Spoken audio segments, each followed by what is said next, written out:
Welcome back to another episode of Stacking Dennys. I'm Jordan McAbee of RotoBaller. My co-host Nick Giffen of the Action Network with special guest Stephen Mallozzi, NASCAR Truck Series driver, Outback sponsored driver, partnered with Outback this last race at Bristol Motor Speedway. Stephen, welcome back to the show. This is the second time we've had you on here after your first attempt or first race this season at Martinsville Speedway. We had you on during it when Stacking Dennys was the primary sponsor there and the sexiest truck in the garage. This last weekend at Bristol, you had the second sexiest truck ever with that Outback sponsorship. Welcome back. Thank you for having me. I can't wait to ask the people what they think about that because you know me, I love the purple Stacking Dennys truck.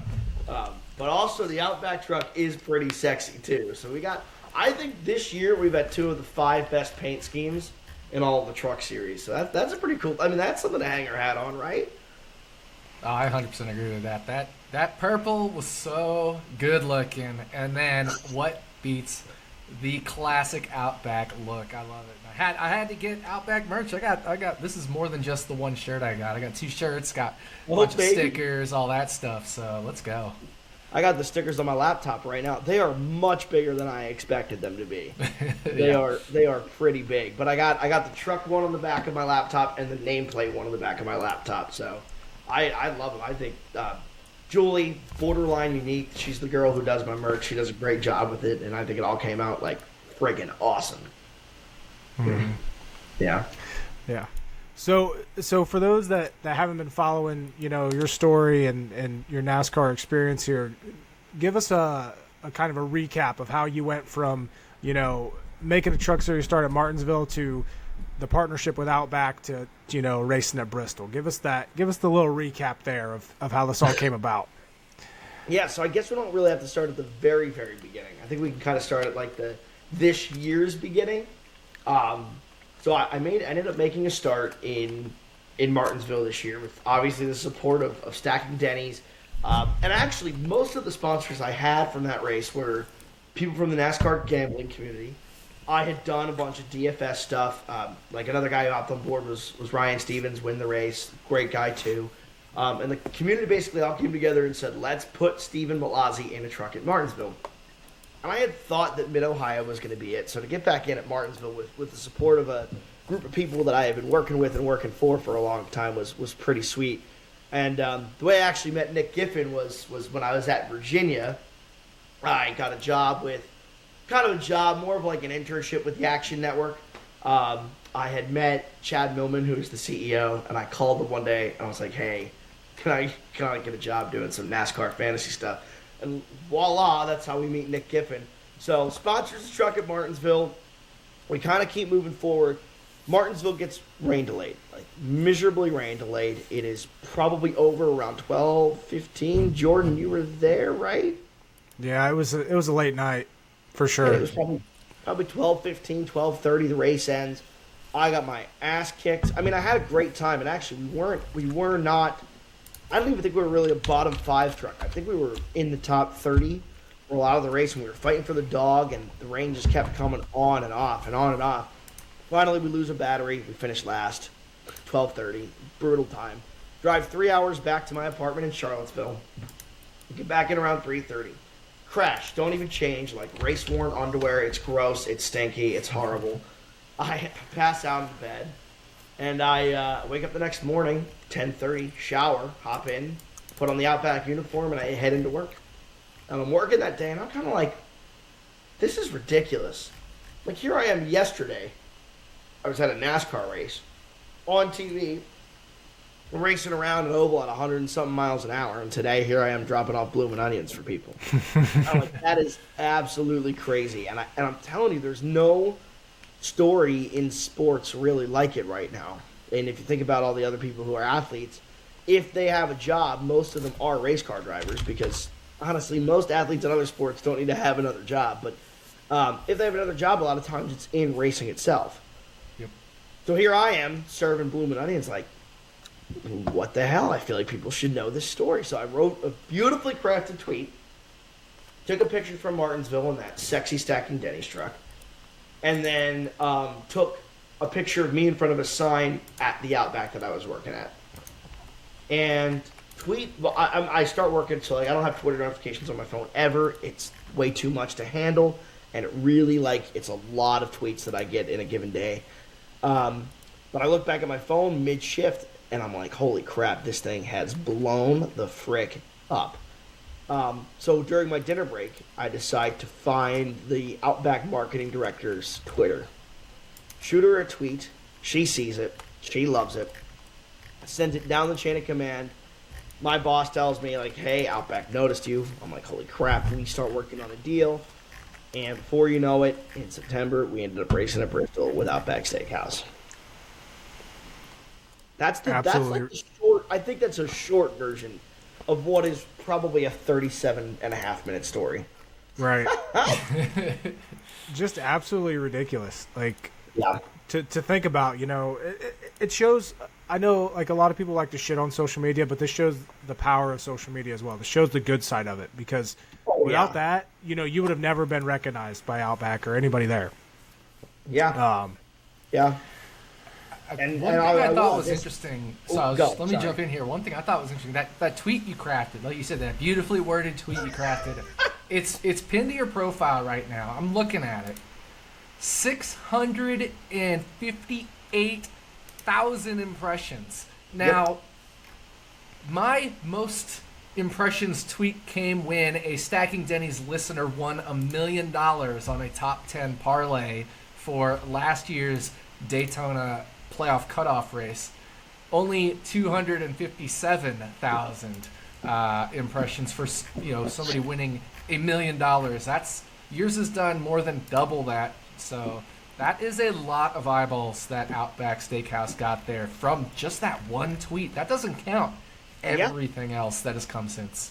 Yeah, and like, honestly, I think, obviously I can't speak for anybody at Outback, but based on what I can tell, they're elated to be doing this, not even because of the impressions, because they really truly care about their employees. And like, yeah, that sounds like a cliche thing to say, but at the end of the day, it's true. Like, I mean, for them to come back to support me is crazy. It's absolutely insane that they came to me and said, hey, we want to do this for you. You're an employee. You've been with the company for a few years now.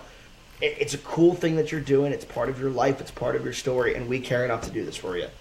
I think what's even sweeter is the fact that I really feel like I turned it around and turned something that to them was like, this is a great thing to do for one of our guys. We don't really care about the return on investment. I'm hoping that I gave them a return on investment on what they did for me. And obviously we didn't run as well as I would have liked to.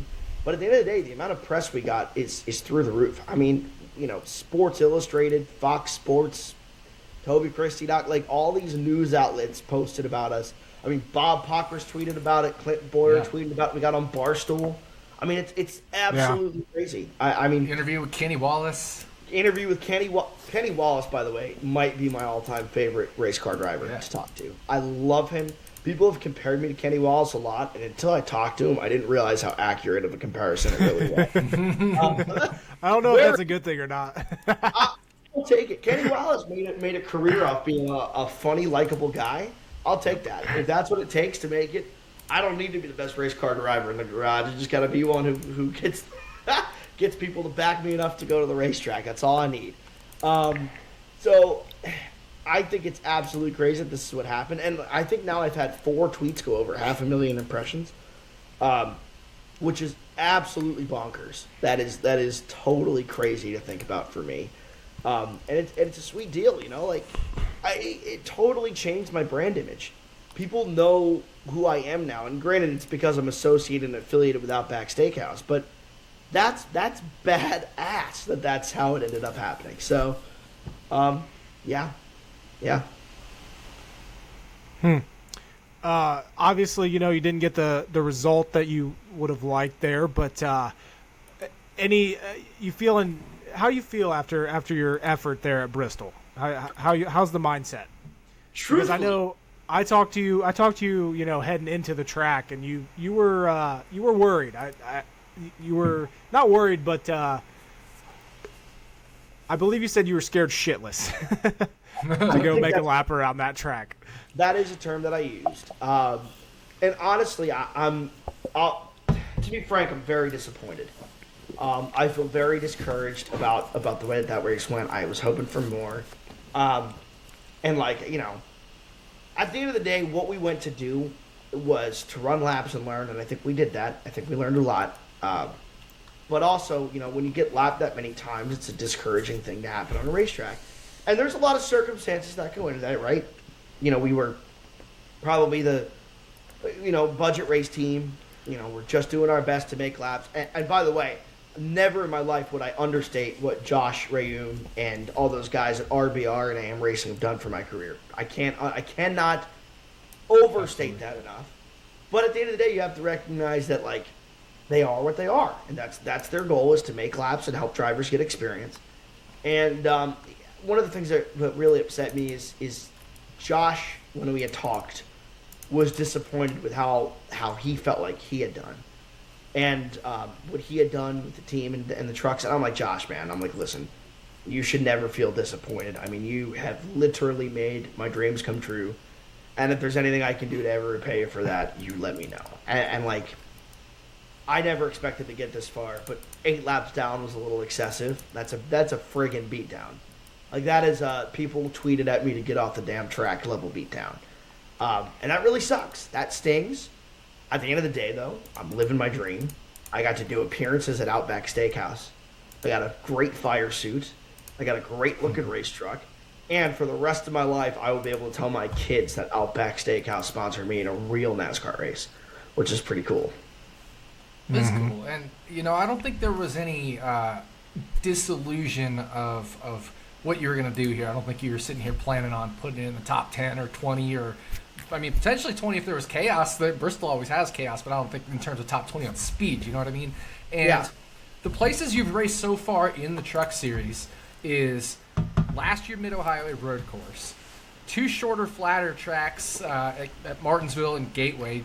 Shorter being relative, there's still, Gateway's a mile and a quarter or something like that. And then Pocono, a nice 2.5 mile long track, but again, flat. How different is Bristol compared to all those other tracks you've been? I mean, it's certainly, it's got to be a new experience for you because you don't get track time at this kind of a track right now. Yeah, and honestly, let me just say this real quick. That is the biggest problem with NASCAR today. Holy shit, do we have to bring back practice? I mean, it is absolutely, we are in the Truck Series. That's the whole goal, is to learn. I mean, and these rookies are getting no time to learn. We're just throwing us out there in a race. I think it's why the Truck Series has so many crashes. Honestly, I really do. Because we're giving people 15 minutes of race time because, you figure 5 minutes to get down pit road and do an adjustment. You probably do 2 runs. And we expect them to go out there and be perfect. They're probably going to wreck. Anyways, let's not. I will tell you this: never in my life have I felt scared of driving a race car. Okay, there was a little fear going into turn 1 at Pocono for the first time. Right, you go in 180, 90 miles an hour is a lot of speed, and it's intimidating because you're on the gas for 12 or 13 seconds, just holding it flat, looking around your race car, noticing, oh, that's a nice ceiling on this interior. You know what I mean? What the hell else are you supposed to do going in a straight line? But that went away after a lap. Bristol was intimidating lap after lap after lap. I mean, it was mentally exhausting. It was absolutely nuts. I honestly don't ever want to go back. I absolutely, seriously, it is freaking a terrifying racetrack. I'll tell you, Mid-Ohio was a lot of fun to learn. I think it was, and that's my rookie experience. There were more jitters than there were fear, right? It was okay, we're doing this for the first time. Let's figure it out. I basically learned how to shift in a race car that day, which is, something that's pretty crazy that we did that in the middle of the NASCAR. Then Martinsville, I'm short track. I did a bunch of late model starts at short tracks. I even know how to get lapped pretty well. If it happens, it happens. I really wasn't scared at all. It was just a matter of learning, right?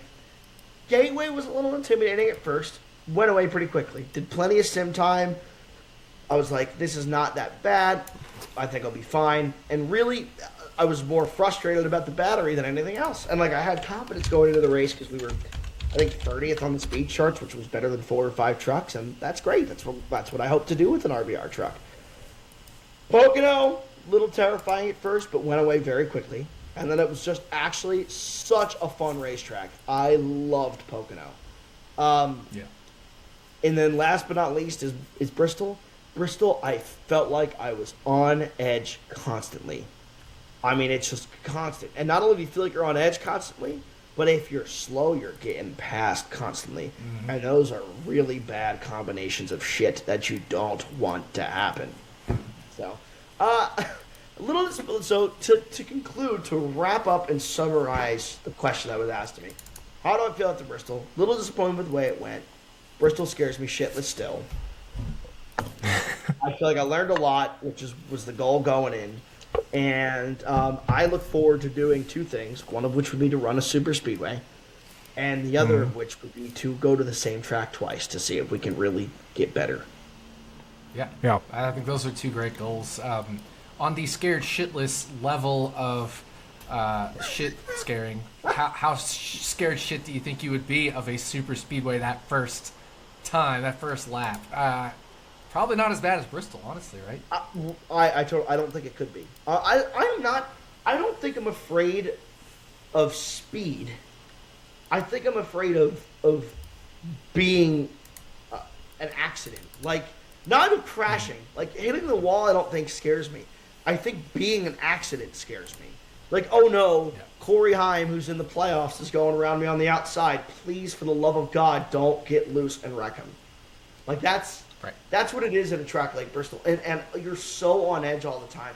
Not to say you're not on edge at Talladega or Daytona, but much less on edge. It's more of like a chaos on edge than a race car on edge kind of thing. I would be really excited. I love speed tracks, so I love tracks where you're going fast because I'm a big speed guy. I will say, the chaos of being in the pack for the first time might be a little overwhelming, but it's something that I'm actually very excited to experience. So, what do you put your chances of making a super speedway start at? You know, because you keep saying that's the goal. How realistic of a goal is it? Well, I don't think you can put a number on it because everything I've done so far I feel like is super unrealistic. Mm-hmm. That is what it is. I feel like there is zero shot I should be as far as I am right now. And yet, here the hell we are talking about how I just did Bristol 6 days ago. And like, the thing I've learned about myself is I feel like I should never really doubt myself because if I really want to do something, at the end of the day, I'll find a damn way to do it. And like that's held true so far. I wanted to make a NASCAR start. I found a way to make a NASCAR start. I wanted to do short tracks and keep doing racing this year. I didn't do one start. I did freaking 4 of them. You know, we did a 6th of the NASCAR schedule this year in the Truck Series. That's crazy, and there's still 3 races to go. I mean, who's to say we're done? Yeah. Who's to say we're done? I'm not going to say I'm done. Probably am, but I'm not going to say it definitively. So what do I think the odds are? 70%. 70% to do it. The biggest roadblock is finding a ride that is in the show. That's the biggest problem. Especially with the budget we're on to try and find the money to do that. That's the biggest hurdle because probably 40, 41 trucks end up going to these plate races and 3 go home. And if you're not a fast-ass truck, you're not making the race. Yeah, but I think I'll make it happen at some point. It's just a matter of getting the right circumstance to do it. I would love to, at one point in my career, do a full truck season. How realistic is that? I don't know. That I really don't know. I won't commit to that. I have made my bread and butter on realistic expectations. Do things one step at a time. I know what I am, and I know who I am. I'm in friggin' law school, okay? I'm out here doing whatever. I'm serving blooming onions. I am not doing this as a full-time gig. And to make it the way that we've made it so far, it's been something special. So, like I said, realistic goals have been the number one thing. and I think we could probably achieve a plate race. Now, after that, what the next goal will be, talk to me after we achieve Daytona or Talladega, and I'll let you know. Mm-hmm. You think, what do you think the chances are that Outback comes back, and continues to support you? Is there anything going on there, I guess? I don't know if there's any questions I can't ask here. Like, is there anything going on, has Outback... I don't know what I can and can't say about it, but I can tell you a story that I think will indicate that'll give you a good answer. Okay. So, sorry, I had tacos for dinner. My God, the indigestion is getting to me. I'm mixing tacos and coffee right now, and it is not a good mix. I'm burping up a storm. I'm about to mix beer and RotoBaller wine, so I feel you, buddy. The best damn wine in the business, baby. So let me think. Here's what I'll tell you. Outback Steakhouse. There's more to come in the coming weeks. I bet you from them, and I'll hear from them about what their thoughts, their comments, their concerns, all that good stuff. Race day. I go to Food City. Thanks largely in part to RotoBaller Wines for helping me get that going. So shout out to them for not only making damn good wines, but being a damn good supporter of Stephen Mallozzi. I knew before you knew. I knew before you knew that you were doing that. And you know what? I'm telling you, it's all about connections, right? You meet Nick Giffen, who sponsors you in Martinsville, who helps you find a sponsor who supports your career in the future, gets you to a Food City. Who knows? Maybe I drag Food City into it next year. Come on over, Food City. I know you guys want to do a race or two. You know what I'm saying? Anyways, I'm at this Food City appearance. It's an 8 to 10 a.m. My race day schedule was absolutely stupid. Finished up law school, drove 8 hours to Bristol, got in around 2 a.m., went to sleep for 5 or 6 hours, woke up, drove straight to Food City, Outback Fire Soup, gave up Bloomin' Onions, left at around 10:15, drove to Outback in Bristol, did an Outback appearance at the Bristol Outback from 11 to 1, drove to the racetrack, had an appearance on the fan stage at 2:30, drove back inside the racetrack, put on the suit, put on the underwear that you got to wear and all that stuff, practice at 4, qualifying 4:30, had a few hours off, went to go get dinner, and then raced at 9. Left at midnight, got back into Philly at 9 a.m. the next morning, drove straight through the night. Crazy race day schedule. I keep getting sidetracked on what the hell we're talking about. We're talking about Outback. So, Outback. I missed a phone call while I'm at this Food City appearance. Atlanta number, I don't recognize it. I'm like, I don't know who the hell this is. Let me decline it real quick. About 15 minutes later, I check my voicemail as I'm leaving. It's the CEO of Outback Steakhouse who had just called me to say, and he's like, Nick's face right now. I did not know this. That's news. You didn't hear this story? Holy crap! I No. look at my voicemail, and it's he's like, "Hey, Steven, this is Brett Patterson's president of Outback. Wanted to give you a call. Wish you luck. Hope you kick ass and you make us proud." I'm like, "Oh my God, that's crazy." So I got in the car, and I'm like, "This is a busy dude. This is a dude who oversees either a Fortune 500 or very close to being a Fortune 500 company." I get in the car at his appearance, and I call him. I'm like, "Sir, I am so sorry I missed your call." He's like, "No problem, dude." He's like, "You are a busy man." I'm like, "Yeah, you're one to talk about being busy, huh? CEO of Outback Steakhouse." And he told me, he was really proud. He was getting Google alerts left and right, and that he was really happy with the representation I had done. And then, to hear that, listen, I've been working really hard for all this stuff. It's been 20-hour days since law school started, and it has been kicking my rear end from here to the Aramark building. See, I'm gonna try and plug all of the sponsors while I'm here. And Aramark building, by the way, is miles away from where I am right now, so it's a far ass kicking. And to hear somebody of that nature call me and wish me luck and tell me that he'd been proud of the representation I had done. Apparently, one of the founders of Outback had called him and told him that I had done a good enough job, that he was very happy to see that we were doing this, and that made it for me. I know we didn't run well in the race, but that was something to hang my hat on. It really made my week, and made me take a step back, and it kind of said in holy crap, you have done something. If you walk up and down the truck garage, most of those companies on the race cars are companies of the parents of the drivers, right? That's a fact. It's probably 18 of them, maybe more. The other drivers are Matt Craftons and Enfingers, who have relationships with drivers who've been doing it for a while. And I think we talk about this on every podcast we go on, right? Yeah. Here we are, Outback Steakhouse, on a truck of a guy who did it on his own. And it made me a little emotional to think about. I'm like, here's the CEO of this company calling me, telling me I did a good job for him. And that makes me really proud to have worked for them, really proud to be working for them, and really proud to be able to represent them. Yeah, my only regret is not being able to go. Obviously, with Action Network, Thursday night football, and your race happens to be on a Thursday night. So I had a live show that I had to do during your race, but I had you on in the background as soon as that live show is over. Watch the rest of the race. But Jordan and I are proud of you, right? As your, not last year original sponsor, but original sponsor this year. We're just super stoked. Like, for us, we just want it's not about recognizing Stacking Dennys. I think it's pretty clear our podcast is not that big.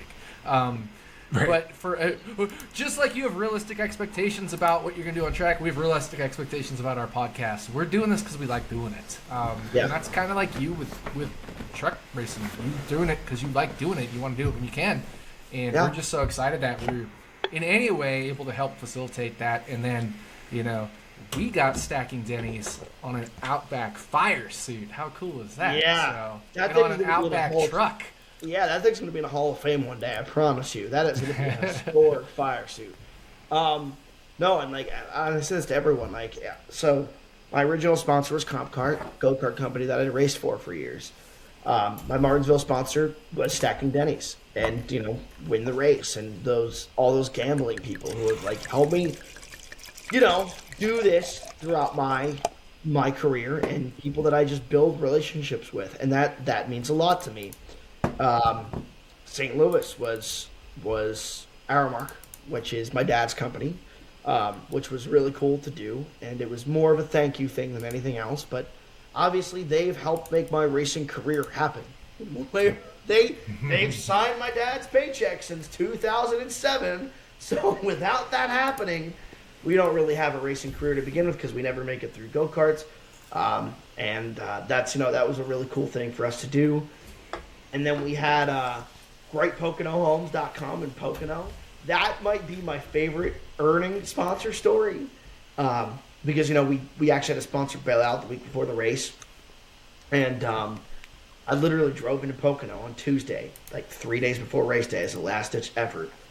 And I saw this freaking billboard of let me tell you, I told Mike this too. Mike's the guy who owns Great Pocono Homes. I'm like, Mike, these are some weird-ass colors. It's like a weird vomit yellow and red color. Yeah. And I called him. I'm like, hey, is this Mike from Great Pocono Homes? He's like, yes, it is. I'm like, do you want to sponsor a NASCAR stock car? And the guy was like, yeah. I'm like, that's freaking crazy. Sent me the money right there that day. We got the graphics done. We went out to dinner with his family. Great group of people. Nice. I mean, literally some of the nicest people I've ever met. Hopefully we got them a little bit of business in the Poconos there. And then obviously Bristol, we had Outback Steakhouse. Well, so I think my sponsor... Pocono is one of... Jordan knows this. Every time Pocono comes up, I'm like, dude, we need 2 Pocono 500-mile races a year. When I go to Pocono the next time, I will stay with them. So you've already guaranteed sold them some business. Let's go. And... Yeah, oh, sorry, go.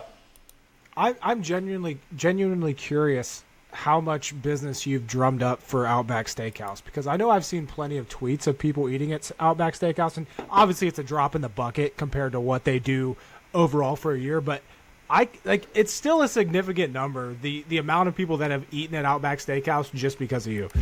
Yeah, I mean, I ate twice. I ate on my way down to Bristol and while I was in Bristol. I bring in friends, family to Outback Steakhouse constantly too. All the time. We're going to Outback Steakhouse. Yep. It's a joke between all of my law school friends. Do you know how many bloomin' onions I've given out with my name on it? Just little bloomin' onion cards. I don't have one in my wallet, but literally they gave me 1,000 bloomin' onion cards to give out. Just all of them.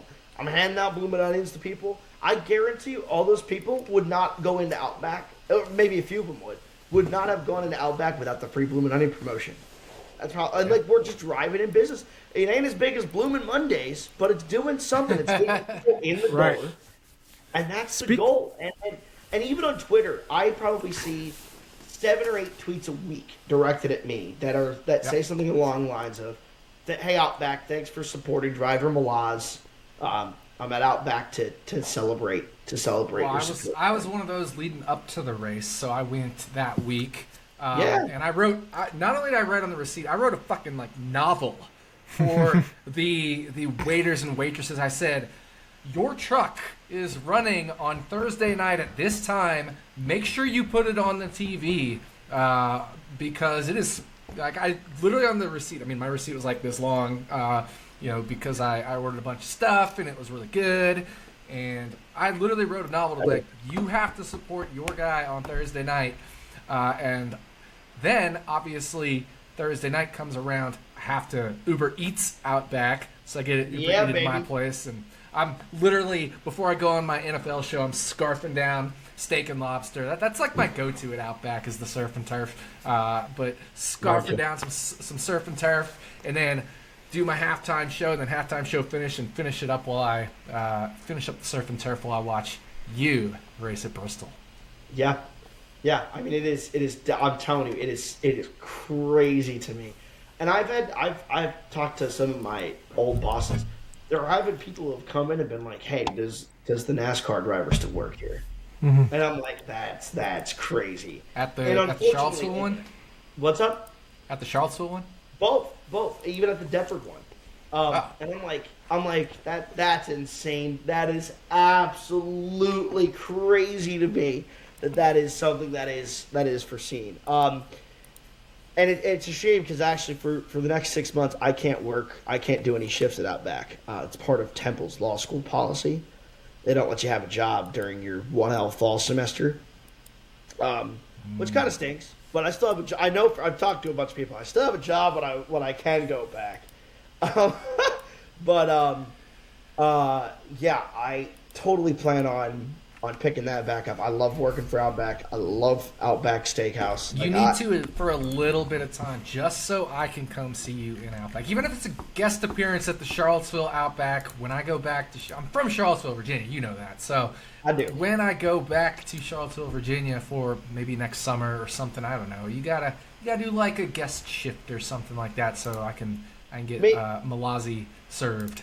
Maybe we'll go to the Vegas Outback. I'll do a little There guest. you go. I mean, I've got 0 signed Mallozzi merch. We need to change that. I need your address so I can mail it. I got it. Did you? Worry. Oh, yeah. Okay. I got some for you. Yeah. But excellent. I've got this beautiful. You know what? Okay, so Mallozzi knows I'm a big Kirkwood fan. I've got all my Kirkwood stuff set up. But going right here is my truck. Stop. Beautiful. Stacking Dennys truck is going right here. Wow. I'm honored. It's a shame. You really had a whirlwind of a day, didn't you? Because Kirkwood wins. You're in St. Pete for that one. And Kirkwood goes on to win. Long Beach, yeah. Long Beach for that race. And then, later that night, your Stacking Dennys truck goes out and finishes last. And that's got... You got both ends of the spectrum there. You got I didn't care because like you said, you had a potential top 30 on speed, and you passed several trucks. I mean, I watched that first stint. You were working your way up, and you improved that whole race. And I'll be Your damned. last place finish was not your fault, and that's one of the other things I wanted to bring up was you haven't been to truck yet outside of the Mid Ohio thing, which wasn't really your fault at all. You haven't been to truck yet.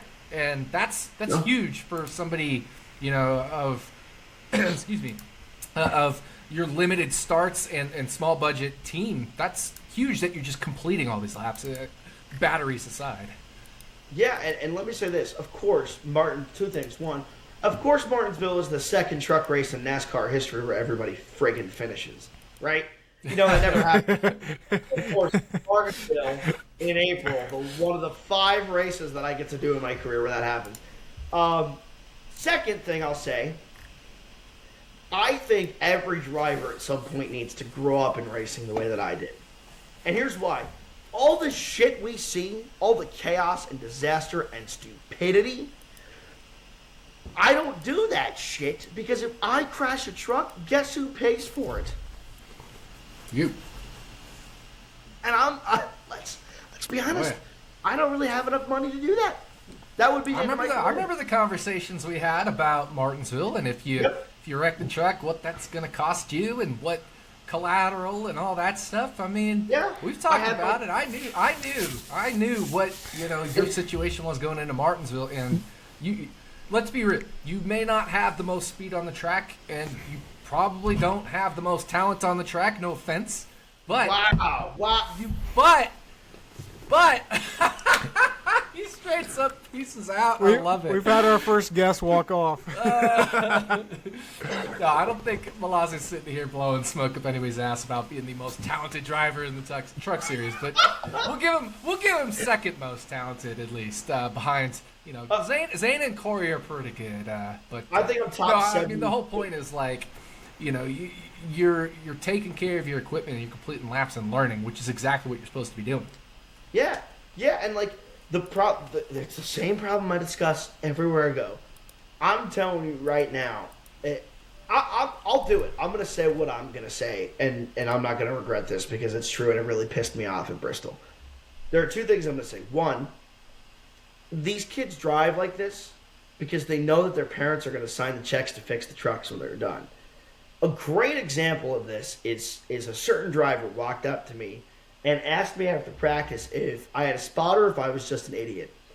And it took every ounce of my body not to fire back. You know what's funny, buddy? I don't want to take advice from you because you have as many top 10s as I have with a team who has a driver who's going to be in the championship 4. And you have 0 top 10s. You've done every race this year. You'll keep doing every race. And you think you have the balls to come talk to me about what I'm doing wrong and about the way I'm driving and about wrecking people? You know how many race trucks you've wrecked? Way more than I have. But instead, I said, you know what? This kid, if I say this shit to him, he's going to dump me. He's going to dump me. He's going to come around to lap me because he's in a $150,000 race truck, and he will freaking put my ass in the fence. So I'm going to let him say what he wants to say, and he can go off and finish 17th, which is probably where he finished. As a matter of fact, now I'm going to look real quick. I wonder if you can guess. I'll give you one guess at who the driver is, and I'll nod my head yes if you get it correct. I'm not guessing, but I think I have a hint. But it's one of those things, I don't understand the attitude coming up to saying something like that to you, because whether you're an idiot or not, whether you're a sponsor or not.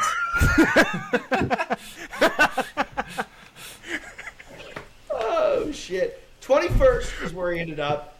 Yes, that is correct. His teammates finished 3rd and 6th. I don't want to hear it.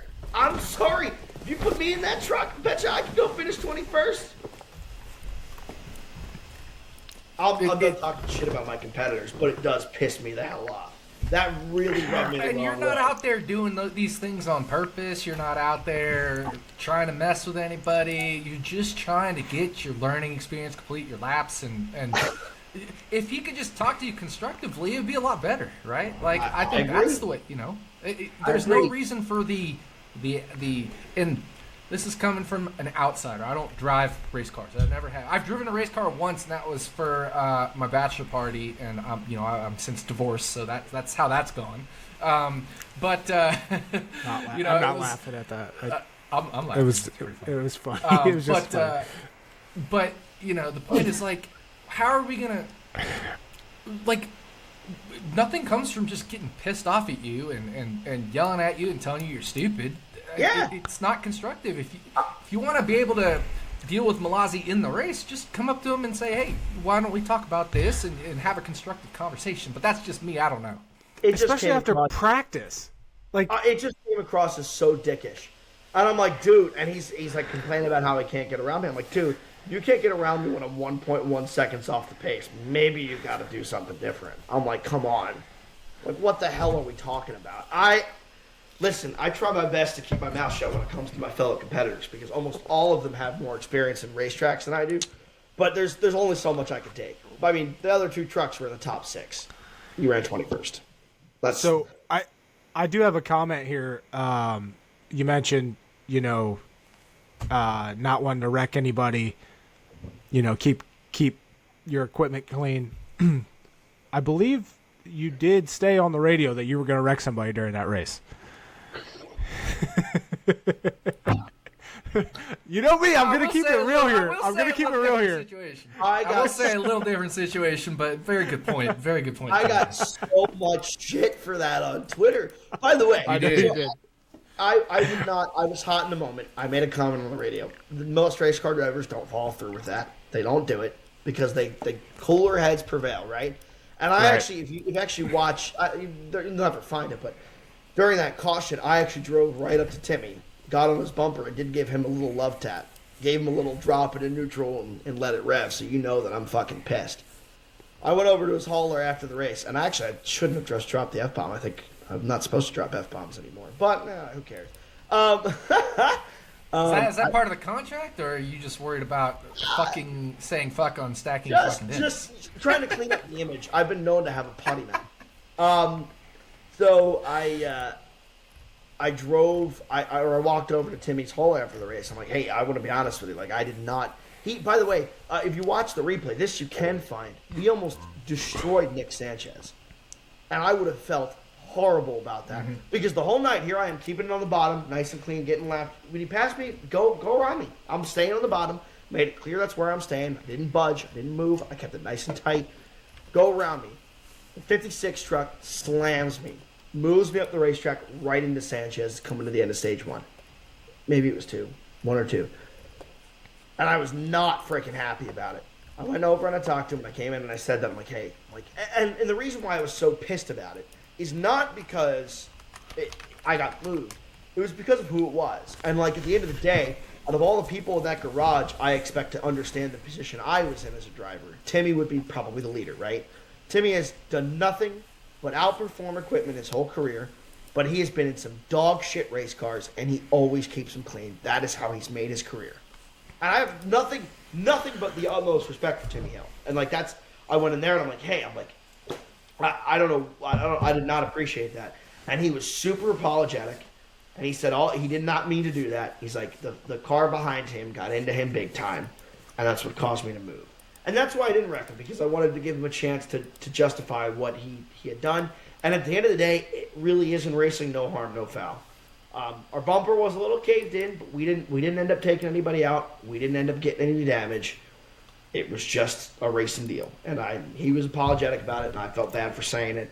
I cannot believe the amount of blowback that comment got on Twitter. Yeah. I get it, we were slow, but come on, folks. Let's be honest here.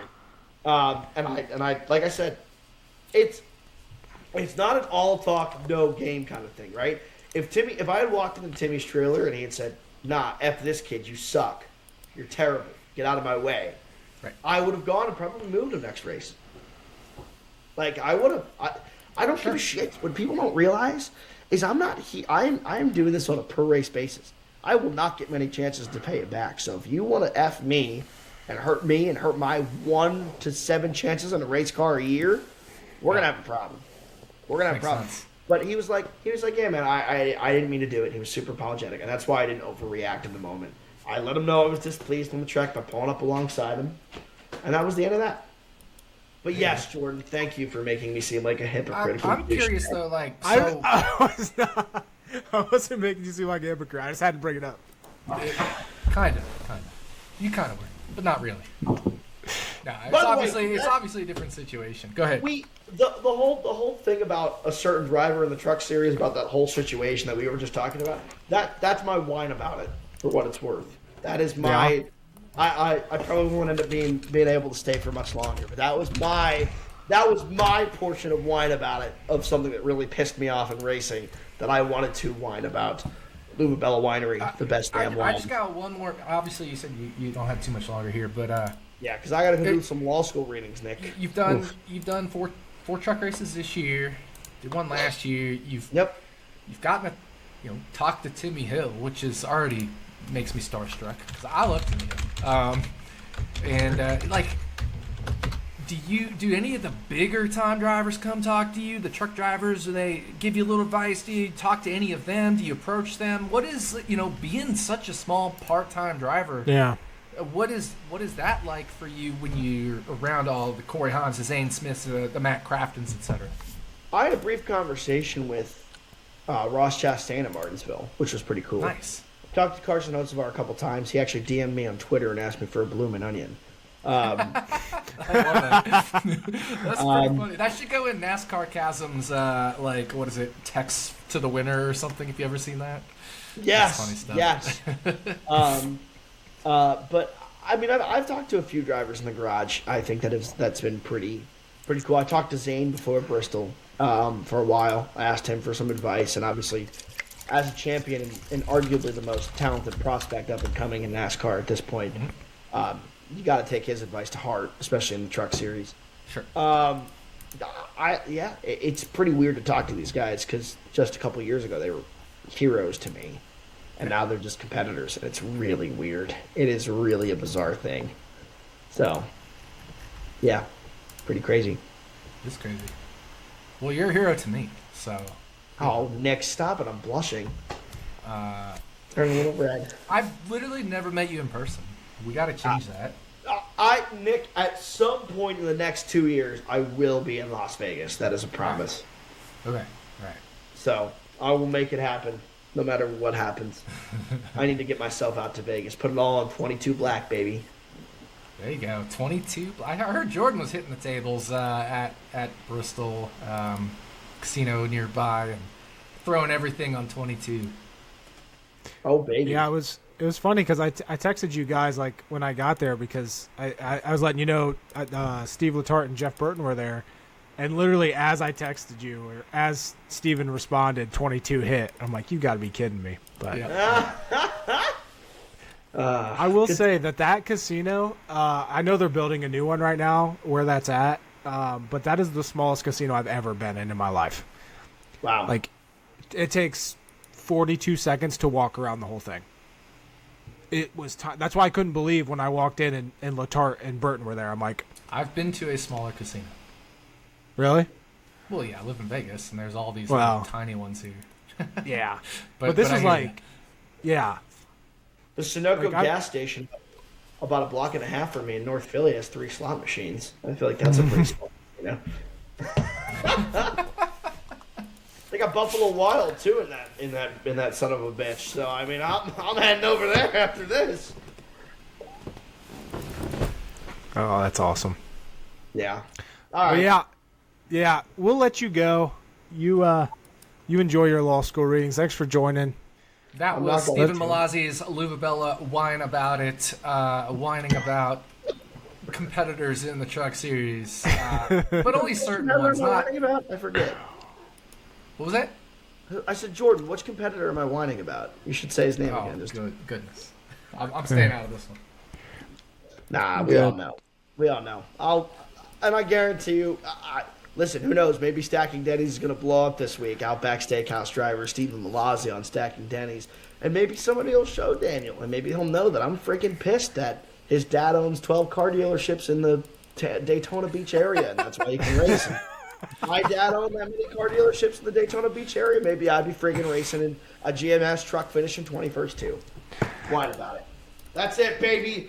I'm done. I love you all. Thank you so much for supporting me and all that you do.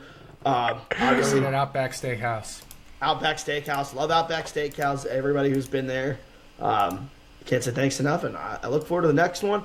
StephenMallozziGear.com. You guys want your Outback Steakhouse merch. The beautiful looking merch all over the place. Jordan's wearing a StephenMallozziGear.com shirt.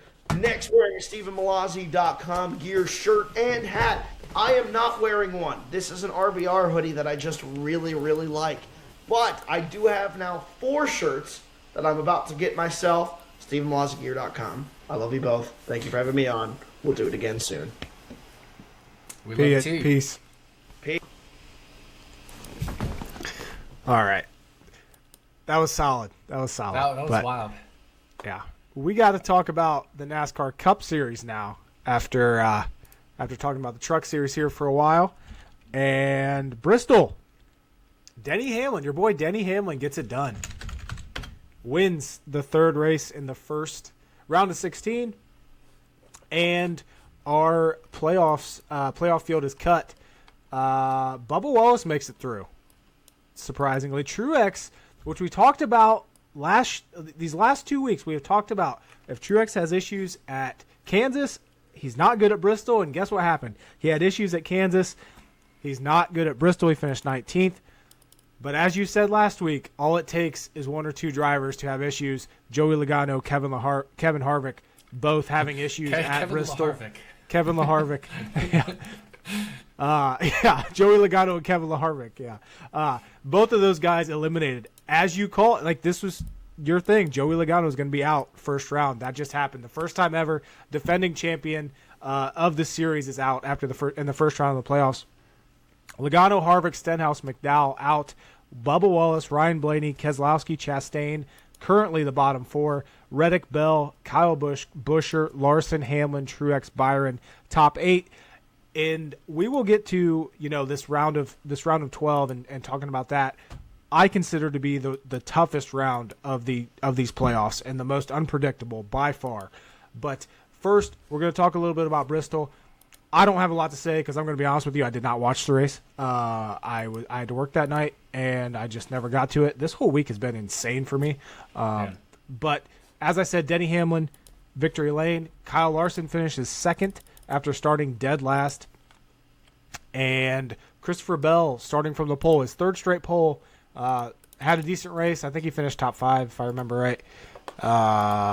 Something like that. And, yeah, Christopher Bell finished third. Buescher fourth once again. Ty Gibbs led 102 laps, finished fifth. Michael McDowell has arguably one of the best races of his career just to get eliminated in the playoffs, but finishes sixth. Chase Elliott, which, did we call that bet on the podcast last week, or was that 2 weeks ago? This is how fried my mind is right now. Which bet did we call? Top 10, Chase Elliott top 10. Was that Kansas, or was it last week? I think that was Kansas. Yeah, because we had the head-to-heads, Harvick, and then I had Buescher Kansas, over I had Truex. Yeah, 30-1 outright, yada yada. Yeah. Okay, Keselowski, Byron, and Stenhouse rounding out the top 10. But 11th place, Carson Hocevar, who Carson Hocevar, oh my God, he actually had a loose wheel on that last run. He got to 5th place, legitimately just drove to 5th place, and then they had their last pit stop, and for the last, 100-plus laps, he had a loose wheel that he drove around with, which dropped him from 5th all the way to where he finished 11th. And it sucks because I actually took Carson Hocevar live. I wasn't able to track it in time before the line moved, but I did take him live at 100-1 for just the tiniest little sprinkle. And, of course, as soon as I take him live, they have a caution there or whatever it was, pit stops, and then I think it was the stage. I don't know. I can't remember the exact order of the cautions. But the point is, took him under live, stage 3, basically just ends up dropping back because of a loose wheel. So annoying, but I feel like if you bet on a top 5, a driver that literally just drove into the top 5 on speed at 101, that's a solid bet. And then, unfortunately, things went the way they did for him. But he's making Noah Gragson irrelevant. That it is, I honestly don't know what to think because I think that the equipment has gotten better with Legacy Motor Club, but that much of a difference, he's making Eric Jones not look good.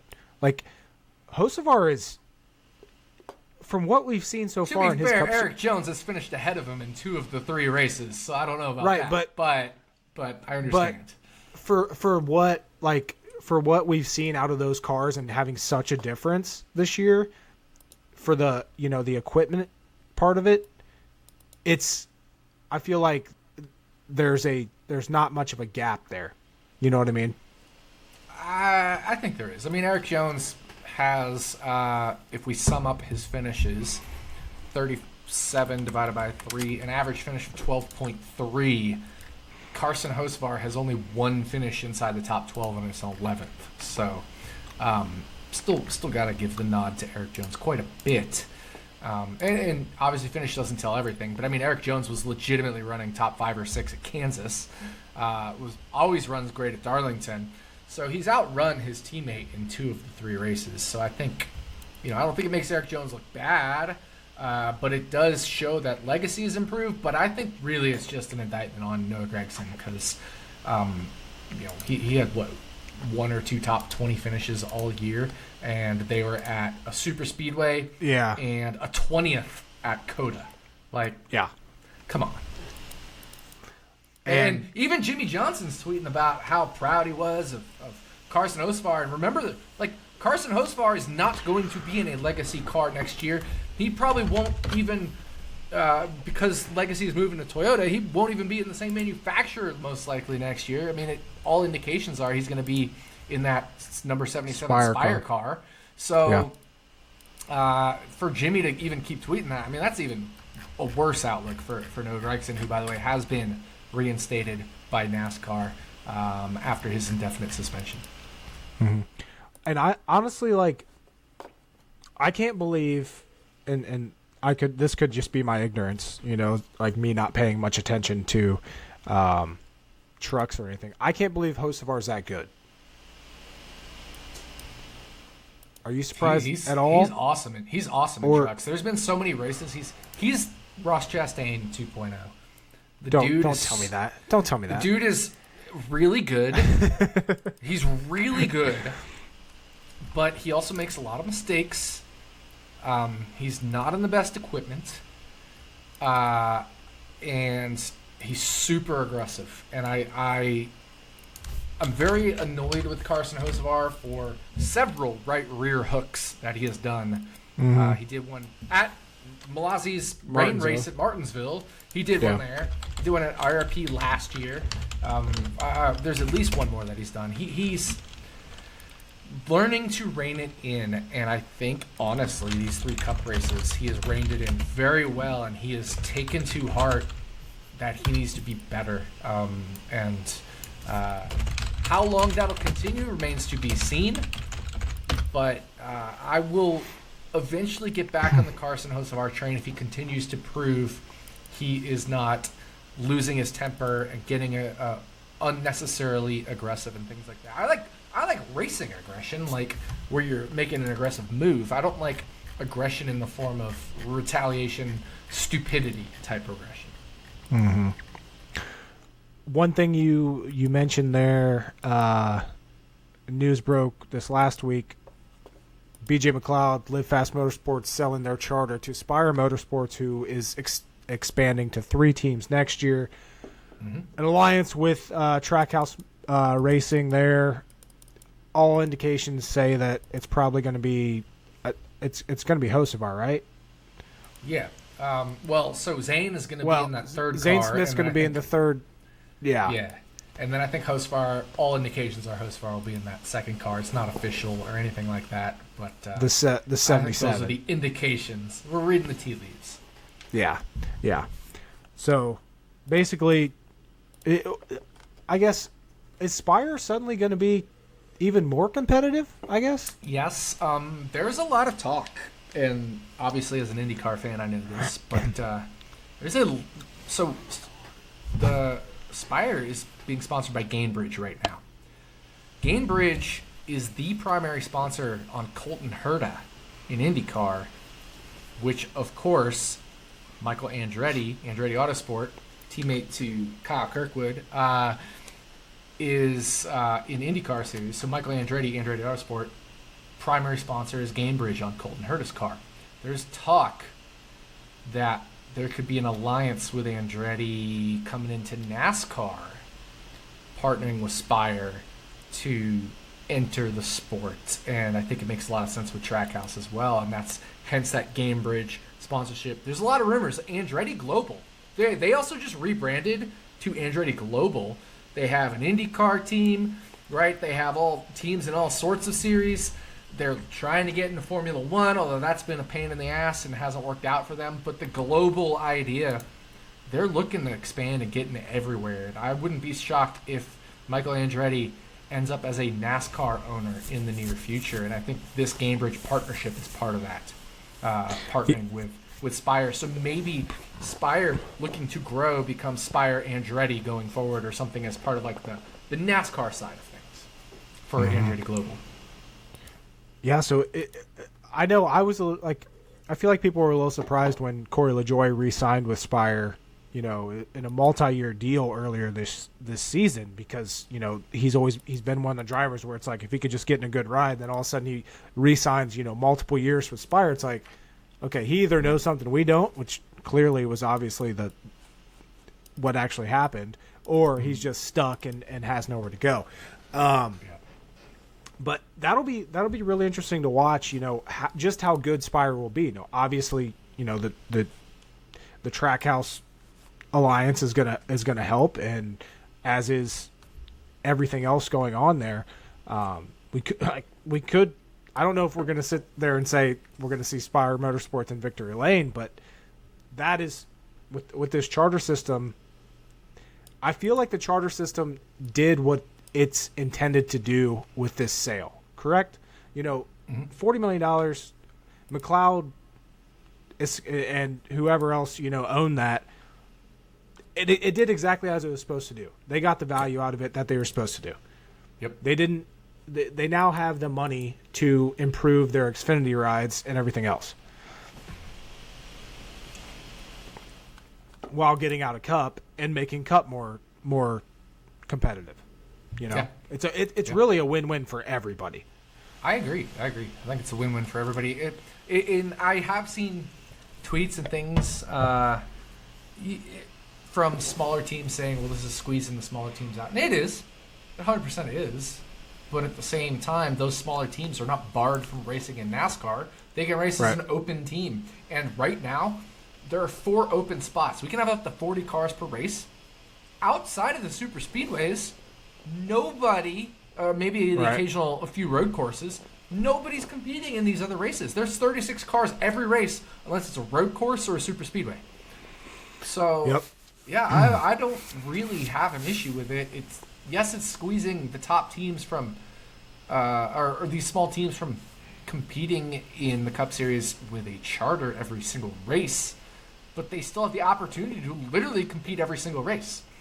And the vast majority of them, they can, right? Like 24 out of the 36 races are just traditional oval races. There's 6 drafting races and there's 6 road courses.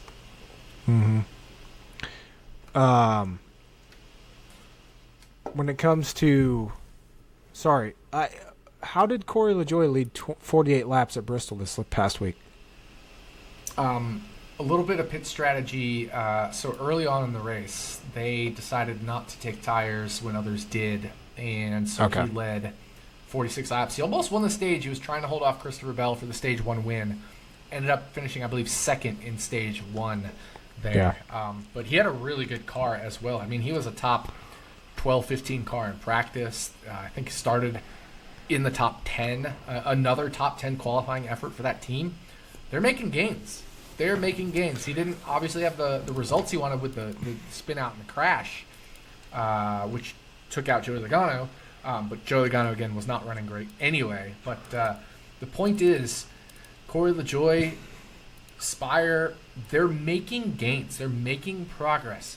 Yes, they haven't had all the results they've wanted this year, right? Like, they only have 2 top 10s, both at drafting track compared to last year, 1 top 10 at a drafting track. But last year, LaJoie was 31st in points. This year, he's sitting there 25th in points. Yeah, there's a couple teams that had some big penalties that have put them below him. But at the same time, at worst, he'd be 27th, 28th in the points compared to 31st like last year. And, you made that comment about people saying that small teams are getting, squeezed out of NASCAR. What do you think Spire was 2-3 years ago? They were that junk team that nobody cared about. Now, one car team, and now they're 2 cars, and they're going to be 3 cars.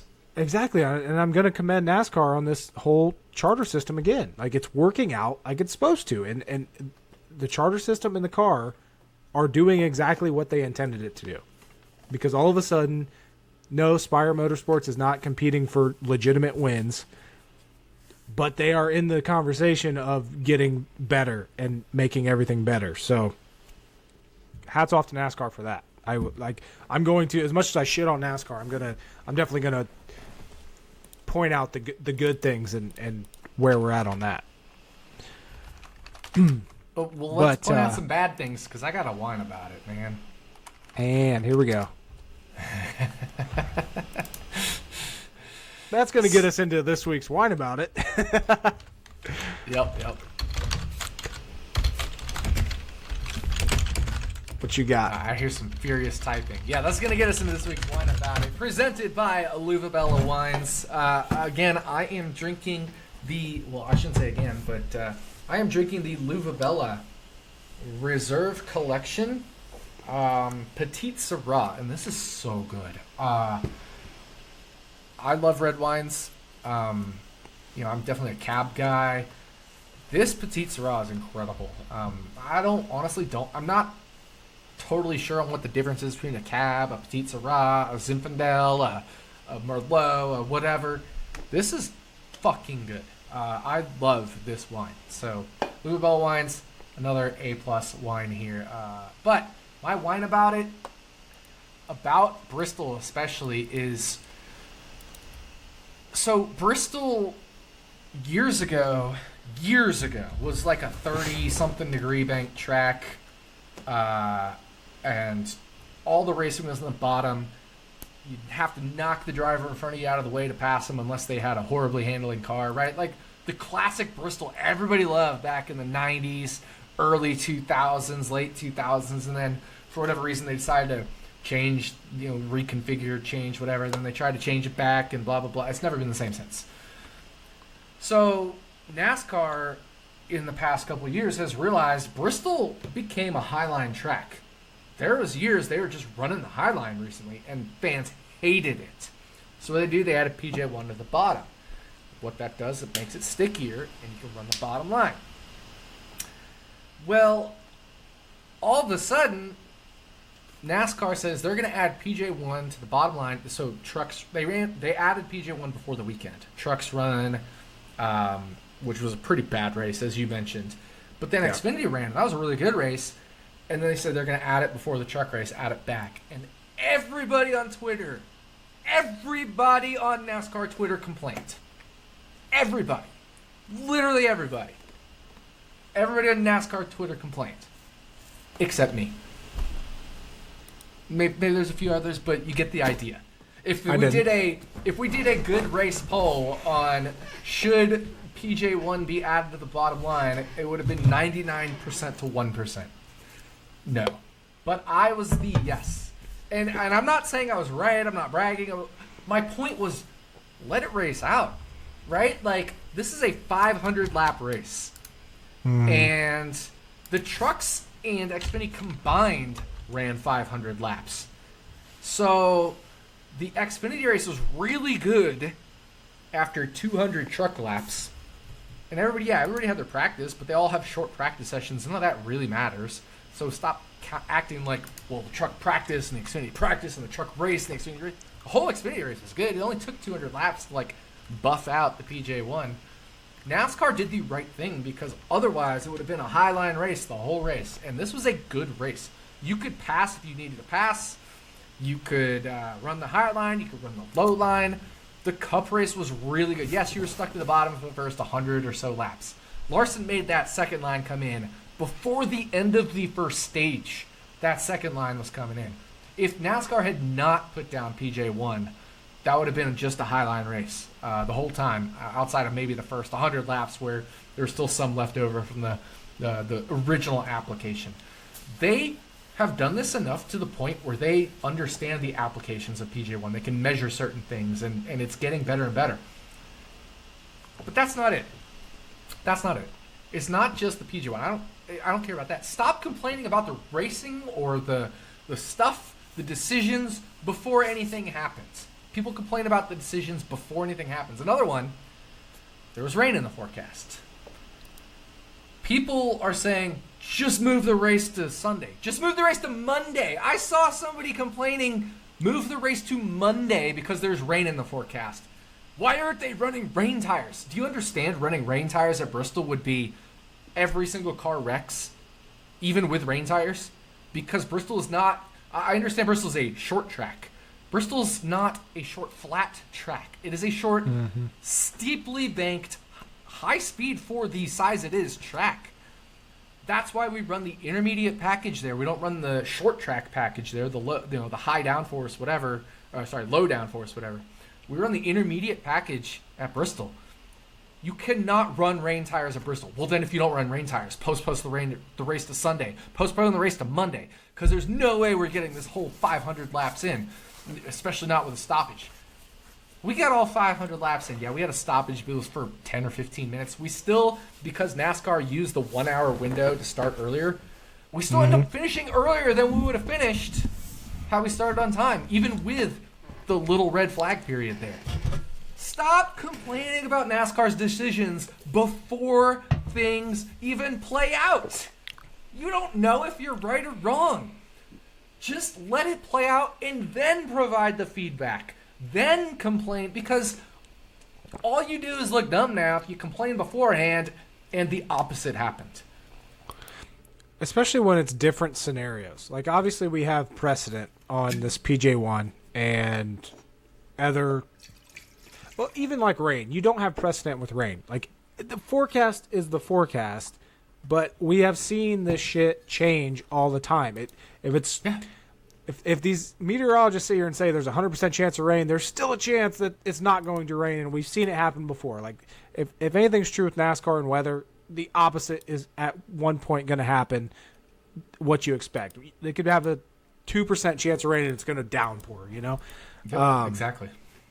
But yeah, it's you got a 0% chance of rain and fog could roll in, and Chris Buescher could win the race in a front row motorsports car. Exactly. Like, we see this every. It's just like the safer barrier stuff. You know, you can do the whole track with safer barrier and not do 10 feet of it. Guess what? They're going to find that 10 foot and they're going to hit it at some point. Yeah, that's guaranteed. That's just how it works with NASCAR. But, you know. The precedent set, if it's if it's not the exact same scenario, you can't have an opinion on this stuff. And I'm right there with you. Like, but that's what people do. They go back and they decided this is a bad decision by NASCAR before because it sucked anything one time. Plays out. Yeah. But here's the funny part is it played out perfectly. That was a great race. You could pass. Denny Hamlin drove through the damn field after a speeding penalty and won the race. He got a speeding penalty? He did. Are you shocked? The funny thing is he technically didn't speed. He cut the corner, which gave him a speeding penalty because of the way they mark the loops. So, you know, if you go 50 miles an hour in the path you're supposed to take, that's not speeding. But if you go 50 miles an hour and cut the corner, then it's actually... versus the path, you know, if you reduce speed is distance, speed is dirt. Distance equals rate times time, right? Or no, whatever. I can't do math in my head on the fly. Rate times time. Yeah, exactly. So if you cover a certain distance, but you shorten that distance, all of a sudden your speed looks faster. So in the same amount of time, yada. Whatever. You get the point. So he cut the corner. But to your point, Denny Hamlin sped on pit road. Awesome. But still won the race. But yeah, and what's the best part about is when people complain, and you know, and obviously we have an entire fucking segment on this show about complaining. Like, we complain too, but when people complain and they're wrong, it's just it's crickets, you know? Like, and then it'll just be the next time. Like, it's not going to change. The next time they do PJ1, we're going to have the same people saying, oh, it sucked. And then... if they do PJ1 and it ends up being horrible, then, yeah, complain about it after the fact. But don't complain about it before the fact. Don't shit on NASCAR before anything bad has happened, because if it ends up being the perfect decision, the only person with egg on their face is you. Yeah. It's a good way to put it. It's a good mindset to have when it comes to talking shit and whining. Yeah. It's one of those, you know, if there's that account the Twitter account, or X account. I'm never calling it X again. It's Twitter. There's the Twitter account, Old Takes Exposed or whatever. Yeah. Like, if we had NASCAR Old Takes Exposed, this was a good Old Takes Exposed NASCAR for Twitter. I would not like to see that account for NASCAR because I'm sure a lot of my shit would be on there. I definitely have some stuff on there too, no doubt about it. Yeah. I'm not saying I'm perfect, but our whole segment is to whine about it because it's presented by Livabella Wines, and this Reserve Petite Syrah is something worth whining about in the positive way, as in drink this wine. Yeah. As always, you can get those shipped to you. I don't know if those are in stores or not, those reserve ones. But as usual, I will post the link to get those wines shipped to you. Make sure you check them out if you can find them, or if you're in store or around a store. Sorry, Link's having like a sneeze attack or something. A sneezer? He's been on one today. But anyway, check out their wines. I'm not doing a wine about it today because I don't have a damn thing, a single thing, not even close to anything. Plus, that'll roll us into Texas here. Exactly. So we are on to Texas, round of 12, and what are we expecting for this race? Because obviously, Texas has not provided the best racing over the years. It's not the best track, but the 1.5 mile intermediate in this new package with this next-gen car has produced some better than expected racing. So what are your overall expectations of Texas when it comes to this EchoPark Automotive race, whatever the hell it's called? EchoPark Automotive 400. I just recorded Running Hot with Stevie. Oh my God. Prior to us recording Stacking Dennys, so I had to get that name down right for that. Yeah. But Autotrader EchoPark Automotive 400. Jesus. So no, I actually have a lot of thoughts on this, and I'm not opining it's going to be a good race. I'm not opining it's going to be a bad race. I'm just saying last year's race, outside of the tire issues, remember there was blown tires left and right at Texas last year. It was a mess as far as the tires goes. But as far as the actual racing product, when they weren't blowing tires, it was good. Just like we've seen it every other 1.5 miles. And guess what else has been good at Texas recently? IndyCar. IndyCar has produced 2 or 3 straight incredible Texas races. I think we're getting to the point where the weird bullshit with the PJ1 they did and then the weird lines and all that, I think it's starting to balance out a little bit. And it's still going to be tough offline, I think. But last year's racing was you could pass for the lead at Texas last year. You could pass for the lead under green flag conditions, not under a restart. But we had obviously all the tire issues, which made everybody hate the race, and I understand that. That was, I think 50-50-ish. I don't remember what the results were on that race, but I know Jeff Gluck has a database of all that. But I think good and bad race opinion on that, I think, is fair because it depends on how you viewed the tire issues. But I thought the racing product itself was good outside of the blown tires, so we'll see. I'm optimistic because they're introducing a new right side tire. They had a tire test. I think it was Blaney, and then it was Suarez, and it was somebody else for the 3 manufacturers, and they had the tire test and new right side tire. I think we'll be fine, hopefully fine on. I think it was Hamlin as the other test Logano, driver. Hamlin, and Suarez. It was Logano, not Blaney. But yeah, it was definitely Suarez and Hamlin. So I'm optimistic, and I'm optimistic because the product at this type of track has been very good. So I'm not claiming this is going to be a good race. I'm not claiming it's going to be a bad race, but I'm optimistic that it'll be a good race.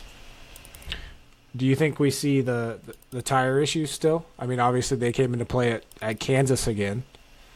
But this is a different right side tire from Kansas, a different right side tire from last year's Texas. This is a brand new right side tire we haven't seen. I will say, Denny Hamlin thought this is going to still give teams issues. And I don't necessarily think he meant tire issues. I think he meant setup issues. So we'll have to wait and see. I think it still could be a chaotic race. Texas, fall race. We'll count this as fall. We're a day or two away from the equinox. But Texas fall race produces cautions. Every race since 2014 has produced at least 8 cautions. And obviously last year had 16 because of all the tire issues, but even without the tire issues, the 3 years prior to that were 11, 8, and 11. So we get cautions at this race. And Jordan, I'm going to get my first bet out here. I'm going to get my first caution prop bets out here? Like No. I'm giving them. So I hit in NFL a 263-1 parlay. Yeah. On the Seahawks versus Lions going to overtime and the Chargers and Titans going to overtime. My overtime model showed value on both those games. It had a couple other games as well, but those were the top 2 in my model. And somehow that magically hit. I'm going back to the overtime well, and at Caesars Sportsbook, I am taking this race to go to overtime at 3-1. I like it. Kansas was what, 2-1? There have been other races that are 1.4, 1.5 to 1, 1.8 to 1. Texas produces cautions. We have a new right side tire. It might give teams difficulty with handling, setups. This race is known for cautions. Just take the overtime bet. Plus, 40% of next-gen 1.5 mile races, and then I'm not counting Homestead because it's high tire wear and a different shape and all that stuff, but the classic cookie cutter 1.5 quad tri-oval races, 40% of them have gone to overtime in the next-gen era. 4 out of 10. Here's my first question. Where the fuck do I find this in the app? Caesars? I hate Futures Caesars Sportsbook. It's gotten worse, dude. It's gotten worse. It not in here. So bad. It wasn't so bad early this year. It wasn't great, but it's gotten worse. Their new updates have made it worse. It's literally not in here. Yeah, it is. Race to go to overtime. So you see like the top 3, top 5, top 10, all that stuff. Keep scrolling down. Race to go to over. Right before the groups. Right before Group A, Group B, Group C. Unless you're in the state that doesn't have it somehow. It's literally not here. You might be in a state that apparently they don't allow that prop. I don't know. Yeah, I'm not seeing it. You see Group A, right? Yeah. And you see, and above that is winning qualifier? car number. Yeah, that's way above that though.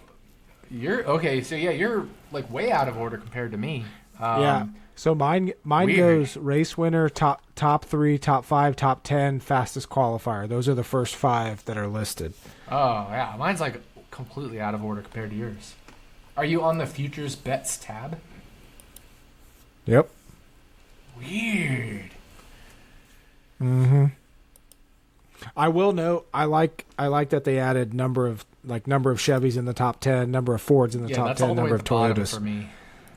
That's right in the middle for me. This is what the hell? Why are all these? That's a whine about it in itself, but yeah. Anyway, I like race to go to overtime 3-1 if you have it available to you.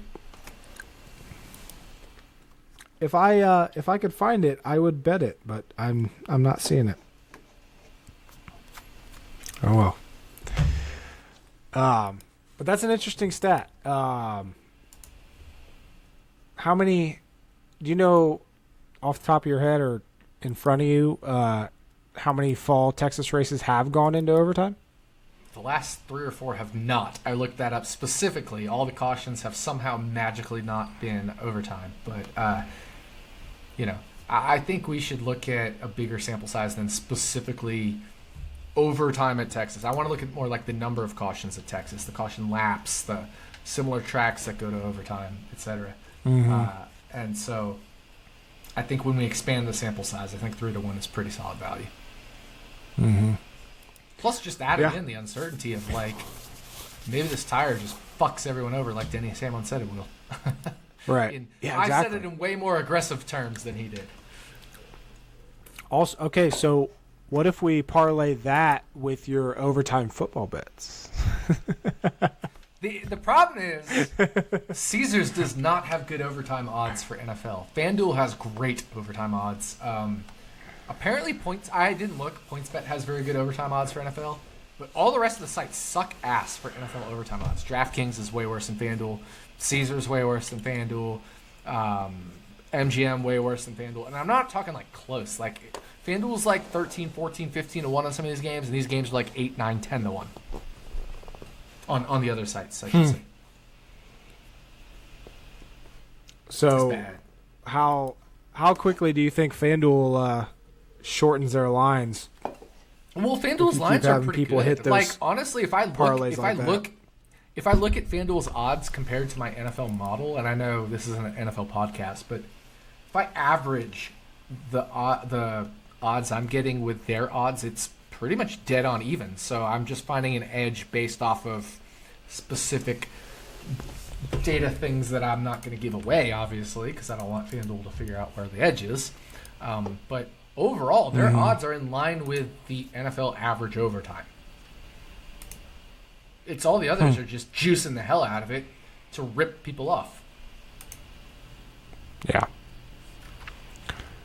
Huh.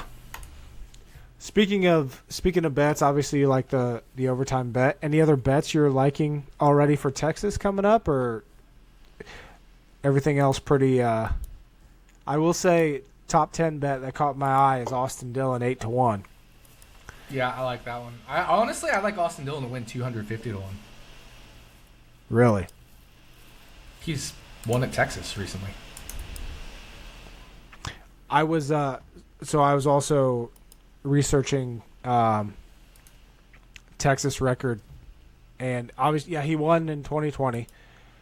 That is one of 2 top 10 finishes here in 2018 career starts. Yeah, that just surprised me. He has a lot of teens finishes here, but not many top 10s. Upside, but yeah. Not at 8-1, I agree. I don't hate it. Here's the other thing. New tire. Uh-huh. We don't really have a great idea of speed. He could be testing setups and maybe they hit on something, especially with a new tire. There's upside there. And, I had Austin Dillon, like you did, 8-1 to finish top 10 at Bristol. And he did his usual, like, run decent at Bristol, but not quite finish in the top 10 kind of deal. But I don't hate that. For me, my favorite bet is Daniel Suarez top 10 plus 280. And I don't care about Trackhouse's performance, whatever, recently. Great track for Daniel Suarez. His last 4 finishes here are 12-10, 5-5 or something like that. 12-10, 3-3, I'm sorry. I was thinking Alex Bowman, who has 2 top 5s in his last 4 here. 12-10, 3-3 for Daniel Suarez, his last 4 here. At the lower tire wear intermediates, so I'm going to say Michigan, Charlotte, and Texas. Well, Daniel Suarez led laps at Michigan last year, a lot of them.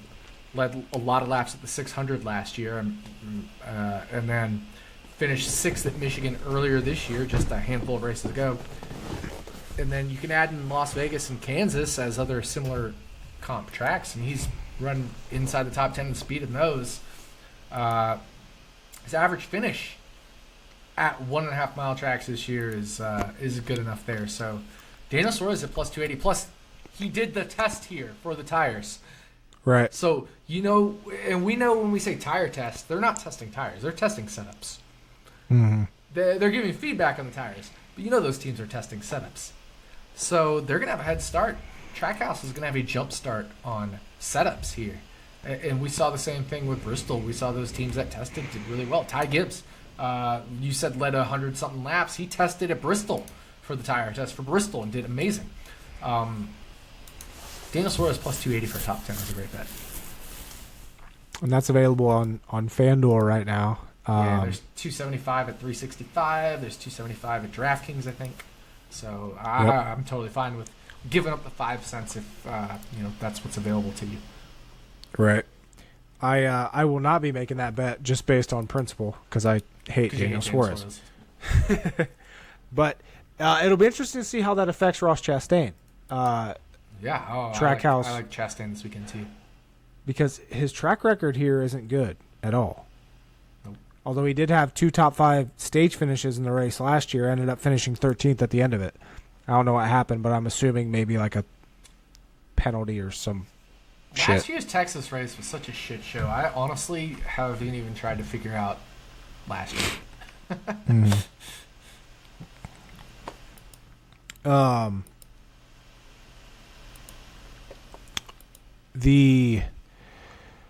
What are, in your mind, what are the best comparable tracks to bring in when looking at Texas? Charlotte #1 for sure. I mean, Yeah. same shape, same size, same. Ryan Blaney. I shouldn't say same tire wear, but similar tire wear. Yes, I am interested in Ford this weekend because Ford's issues, and specifically Penske's issues with the 1.5 mile tracks or the intermediate tracks, there's been tire wear because of the nose adjustment, which has caused them to degrade their tires more. So when there's less tire wear, that works out better for them. Temperature's starting to cool off again, which is good. It is Texas, I know, so it may be still hot there, but at least it'll be humid there, which helps with the downforce. So I am interested in Team Penske this weekend. You're bringing up a great point, but Ryan Blaney's track record here is so good, especially since yeah 4th, 6th, 4th, 7th, 8th, 37th. He had an overheating issue and he led 45 laps in that race. 2nd, 5th, 6th. Yep. Those are his last 9 races here. He is minus 162 for a top 10. Yeah, that second that he got when he was with Wood Brothers Racing came on the first race, I believe it was. I don't know if it was the second. There was a race he had where he and Kevin Harvick were like just battling the whole race. It was a 12th place in the 2017 race. I think it was the first race after the repave at Texas. And he led the most laps. Arguably could have won that race. Obviously didn't all work out. Finished 12th. And then he had a second in 2018 in this race. So Ryan Blaney is really good here. Typico, he's minus 150. For a top 10? Yeah. Yeah, I don't hate that at all. I might have to bet that. I don't hate that at all. I might have to bet that. He's what do you think about here. Yeah. What do you think about his teammate Logano sitting at plus 133? Joe Logano, I'm not interested in him the rest of the year. He's going to be testing now, right? Has to be. He's out right? of the playoffs. Like, he's got to be the test car for Blaney. I mean, so does Cindric, I guess, but we always forget about Cindric. But he's no longer in the playoffs, so he has nothing to race for. So they can do whatever the hell they want there. Cindric could come with a setup in one direction, Logano could come up with a setup in another direction, and Blaney can come up with the expected setup. Although I will say Logano obviously did the test, so they could be in a decent direction, the whole team there, which makes me like Austin Cindric top 10 bets. I can't get there on Cindric unless you're getting like 12-1 or something. Austin Cindric has a 12th and a 6th or 8th or something this year at intermediate tracks. It looks like he opened at 13, by the way. For a top 10? Yeah. Yeah, he has a 6th at Vegas. He has a 12th at Michigan. The other races he had issues, it looks like. Charlotte, he had an issue. Kansas 1, he had an issue. Kansas 2, he had an issue. Charlotte, yeah, I said he had an issue there. So, tough to say with Austin Cindric. I mean, I don't think he's great. But if you have a 6th and a 12th at this track type, and you're that long, and your team just tested here, and there's a new tire which could create more uncertainty, and whatever. I can get behind a long shot top 10 on him.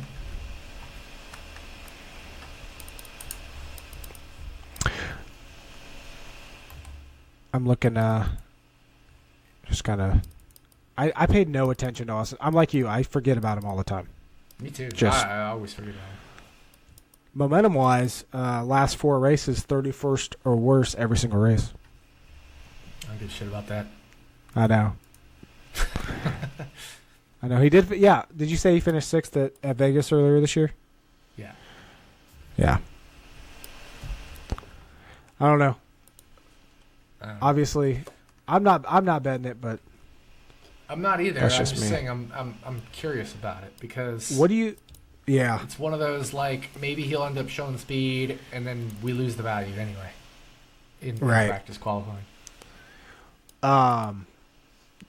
Going back to some guys that we don't quite know what to expect. Zane Smith's in the 38 this week for Front Row Motorsports. I don't give a think shit about that's- that because he's going to be with the Chevy team next year.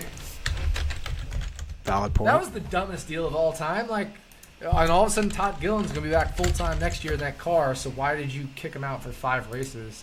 Give Zane Smith an evaluation, then Zane just goes to Chevy. How big of a fumble do you think that is for Ford in general, letting him go? I think it's pretty big. Zane Smith's a hell of a talent. This is his 7th race, or will be his 7th race. Finished 10th at Charlotte in that 38 car. Yeah. It's yeah. Well, to be fair, Zane, it's his 7th race, but it'll be his 5th in the 38 car. Yeah. He had one in the Rick Ware car. He had one in the 36 car, which was the Daytona 500. So, Right. in terms of replacing Todd Gilliland, this will be his 5th race replacing Todd Gilliland in that 38 car.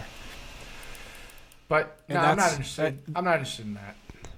That's noteworthy for DFS players playing Todd Gilliland this week because, Todd Gilliland's a pretty popular low dollar driver. He's in the 51 this week, which is significantly worse equipment than normal. So Yep. I know earlier this year I did just like a quick post about that, and people were like, "Oh, I didn't realize, Gilliland's in that 51 this week." Yeah, there's these certain races he's in it, and you have to remember that for DFS purposes because you Should cannot. be the last one this year. I think so. Yeah. Yeah, I think Zane's just doing 5 in the 38 car.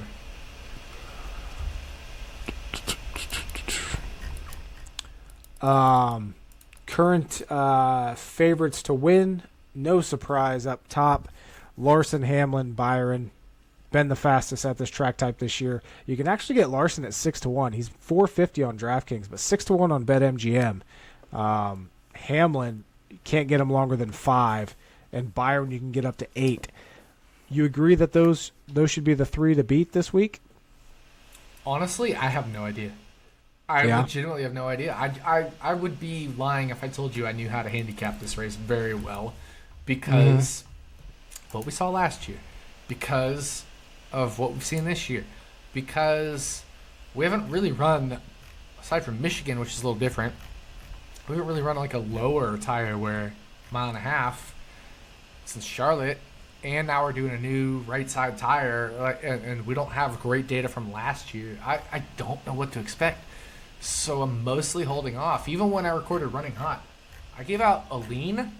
In the 4 turns we do in Running Hot, I gave out a lean. I gave out 2 bets, and I tailed Stevie on a bet. So I'm just not feeling like betting Texas right now. You know what I mean? I don't really know where to go with this race. Mm-hmm. Yeah, I'm right there with you. I feel like the books are pretty locked in right now when it comes to odds. The only thing, like the Larson 6-1 kind of stands out because I think he's going to go out there and qualify well, practice well. So if you like Larson now's the time to lock him in there at BetMGM at the 6-1. But even then, like Byron's 8.5 at Circa. But yeah, Larson's 5 at Circa, which, I think Circa has a sharp book. So if Larson's 5 there, then getting him at 6 is pretty interesting. Mm-hmm. But I just don't know. Yeah, I kind of like Chase Elliott at 20-1 just because Chase Elliott had race-winning speed at Kansas before the pit stop dropped him back 5 places, and he was, never able to pass back inside the top two or so. He was able to get back to 3rd, I remember, but it was just his pit crew killed him. I don't hate Chase Elliott at 20-1, and that was actually our victory lane pick on Running Hot because I think if I'm going to take a shot at Texas, I'd rather be a longer shot when there's more uncertainty. It benefits longer plays. It's a lot harder to pick the favorites. We don't really know how things are going to play out. Mm-hmm. I will mention I'm just going to go ahead and bet Blaney top 10 right now, though. I just like that. I like that minus 150. I'm curious about something. I'm looking up odds on the Action Network Bet Center presented by BetMGM. ActionNetwork.com/NASCAR. I see Ross Chastain's longest is 25-1 at Caesars. But Ross Chastain is 30-1 at Circa. And his teammate just tested here. And he's historically been, since he's been with Trackhouse last year and the start of this year, been really good at the mile and a halves.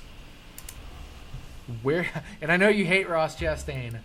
Where would you need him to be to bet on him to win?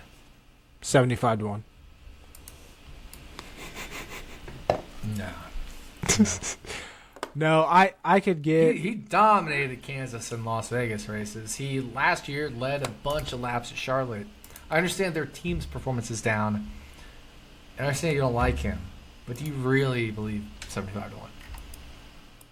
Honestly, for me to bet Chastain right now, he would have to be at 50-1 or longer for me to bet him outright. That's fair. I'd be much more likely to bet him top 10, top 5. Where do you need Suarez to be? Outright? Yeah. 100-1. He's 75-1 at Circa is the longest of anywhere. Yeah, I need him to be 100. Again though, and even like the 280 doesn't entice me to bet for his top 10. Top 10. I love that one. I love that bet. I'm completely opposite of you there. I love that top 10 bet. I need him to favorite be bet of the week. Favorite 350 or more. Nah, he's been really good at this type of track this year. So really good. Chastain is plus 110 on Caesars for a top 10. You obviously you like that? Stevie gave it out on Running Hot. Yeah.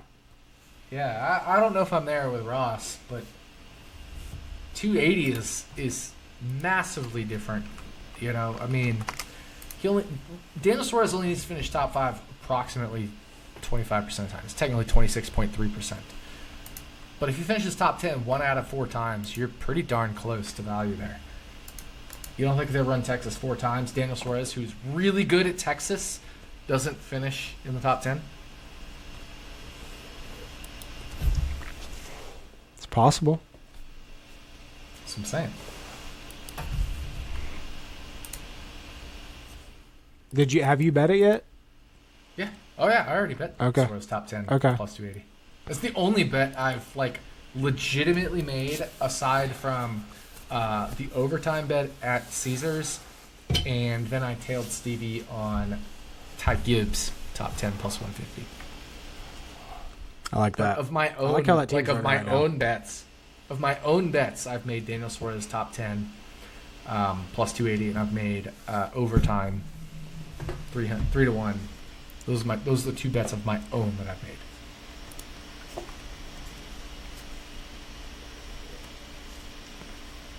But yeah, Ty Gibbs plus 150 at FanDuel. Stevie was on. I do like that.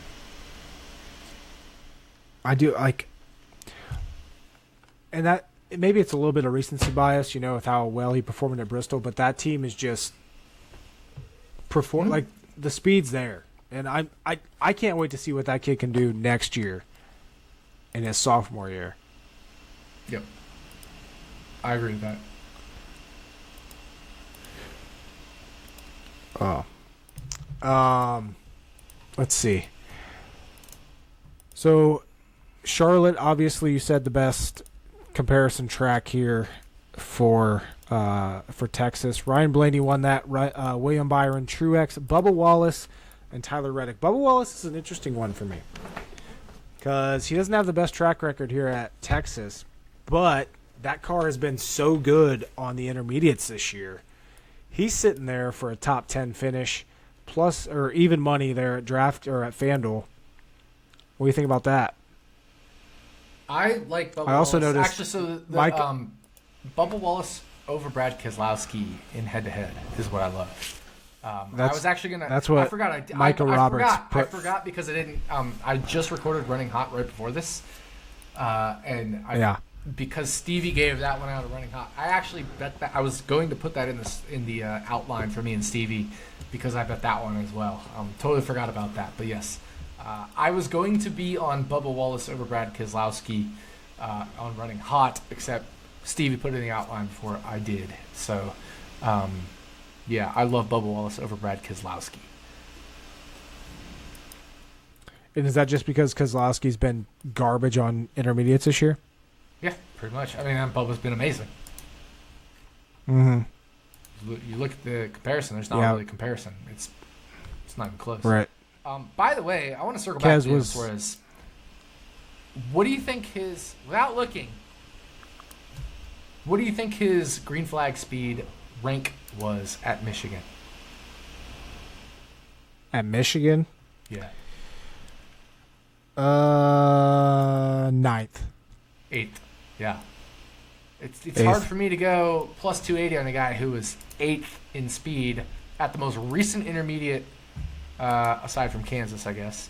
But the most recent lower wear intermediate, who finished 6th at plus 280. And who just did the tire test. Who's the only one, like one of 3 drivers who has setup information on this. I don't like that you're talking me into betting Suarez. I don't like this. That's fair. To each their own. Like, I would rather lose money than Fair. bet on Daniel Suarez. That's where I'm at. No, I understand. I get it. Totally not going to twist your arm into it. I'm just going to say it's pretty hard to not like it. I mean, you're making a very good point. I'll give you that. I cannot argue with the points you're making. This is more a personal bias than anything. That said, 20th in speed at Kansas. If Suarez, if he gets to plus 350, I'll bet it. That's a promise. 350, But I'm 350 not. is ridiculous. You gotta bet him at 3. Like you have to. Nope, I'm sticking to my guns here. I'm being greedy. Give me that 350. Give me a bad qualifying effort and plus 350 after it. I don't know. If anything, he's gonna be the best qualifier because he tested there. Could, or they could get super aggressive with their setup because they're not in the championship and just fuck it up. That's what they were doing at the test. They're getting aggressive with their setup. Or pull a Larson at Bristol and just get loose and start dead last. Yeah, but that's not the expectation there, right? Like, if you're banking on somebody to get loose in a qualifying lap, you're going the wrong way. Like, I'd rather bet somebody early before they qualify 3rd or 4th or 5th than the opposite. I agree. I tend to agree with that, but not in this scenario. Interesting. I love it. My we should poll personal the biases audience. come through. We should poll the audience. Who do you agree with on this segment? Because you and I are opposites on this very specific bet. I'm also looking at the fact that Suarez has been, has underperformed relative to his speed at every single intermediate track this year, outside of maybe Michigan. Yeah, I mean, he finished 6th at Michigan, was 8th in speed. Yeah. 10th at Vegas. Started 24th in that race. 4th at Autoclone, if you count that as an intermediate. Yeah. I don't remember if that was pure speed or not. To be fair, he finished 16th at Kansas despite being 20th in speed. That's true. Just a couple weeks ago.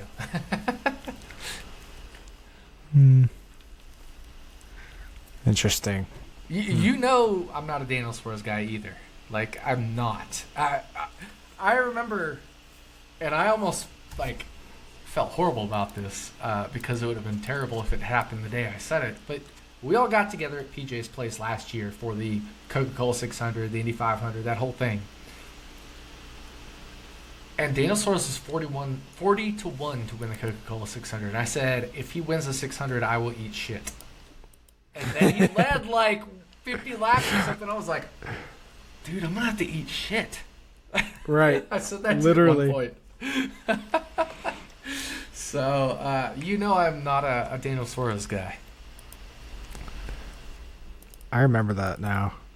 That's funny. Yeah. We had to jog the memory a little bit there. So it was a drunken night for sure. Speaking of going back to the matchup of Bubba Wallace versus Keselowski, what do you think of Bubba Wallace versus Logano?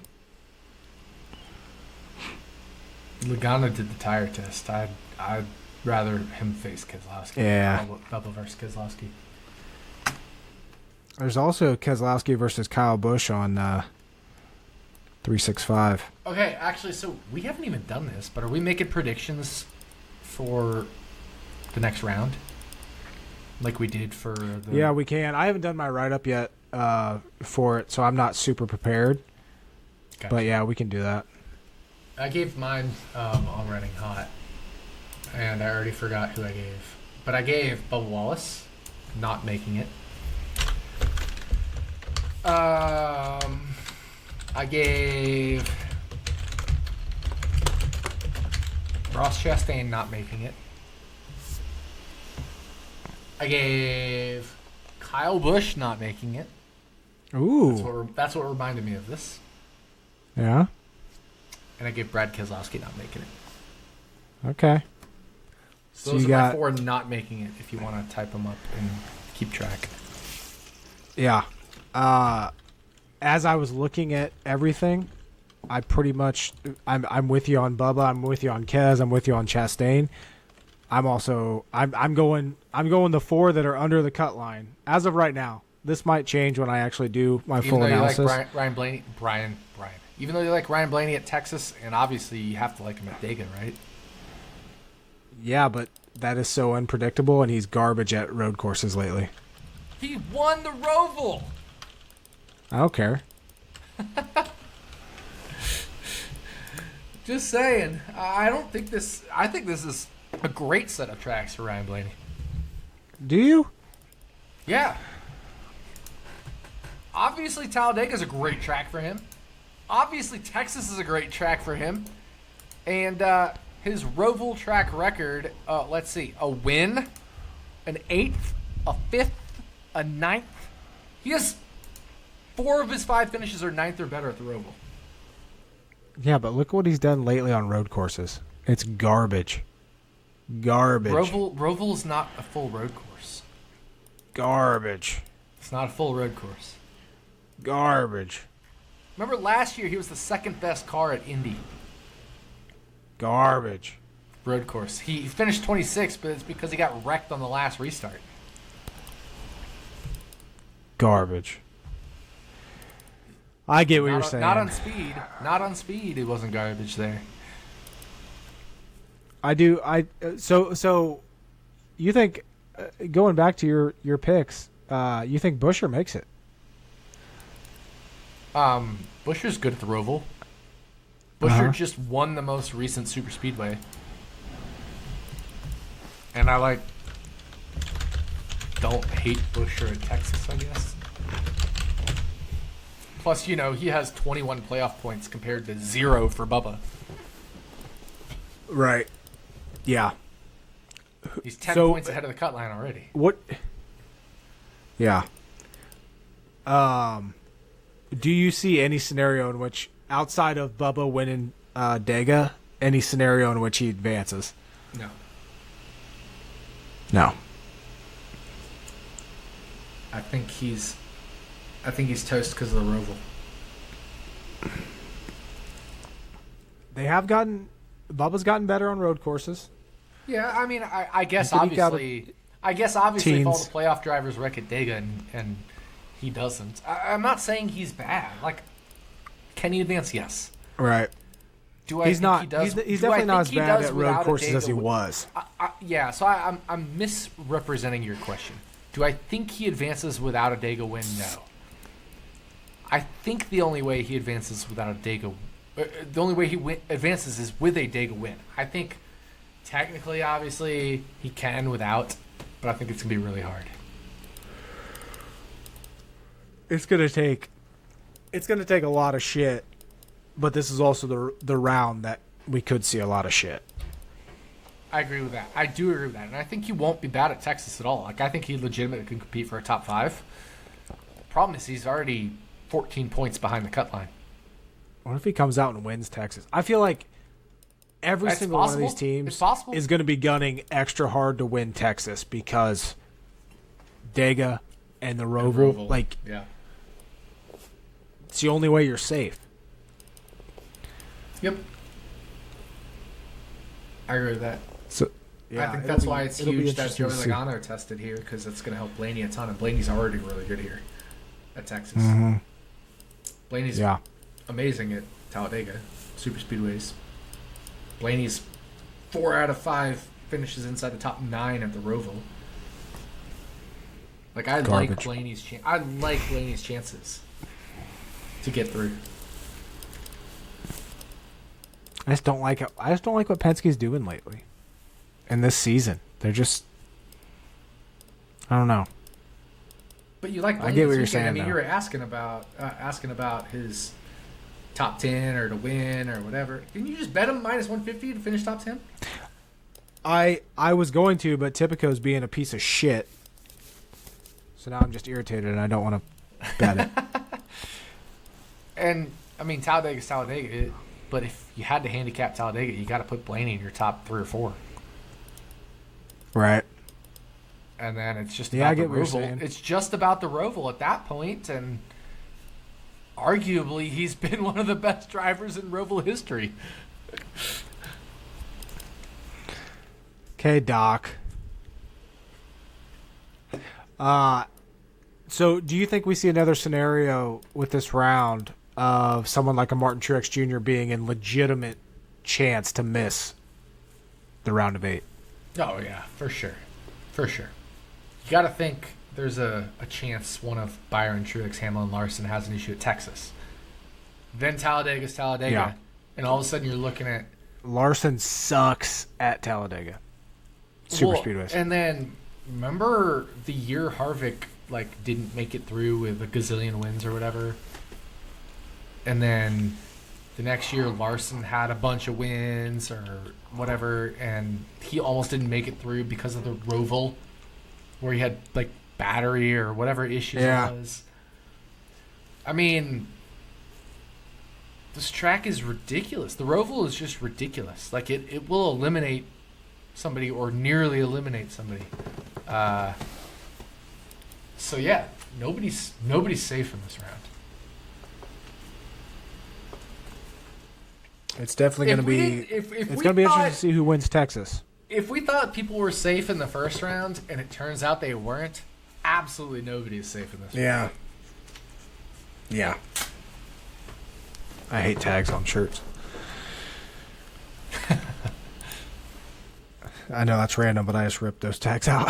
Yeah, I agree with that. All right, who's your pick to win Texas? I have no fucking idea, dude. No clue. Kyle Larson. Larson? No idea. I'm just picking Larson. Shit. Let me pull up the spreadsheet. I'm pretty sure I'm on the cold streak of all cold streaks with our picks to win. Who'd you have last Because Truex. And then you had like 1/11th of somebody. Oh yeah, 1/11th Kyle Busch. Yep. And you had Keselowski last week, so let me update this real quick. Pretty cold on the wins right now. Well, so I had Larson at Darlington too, but 1, 2, 3, 4, 5, 6 of the last 8 races, my driver has finished 15th or worse, which is just god awful compared to my season-long average of 10 point. It's now 10.2. What's mine? 13. Wait, let me update this quick. Oh, I'm not doing well at all. Mine's now 10.5. Yours is 12.96.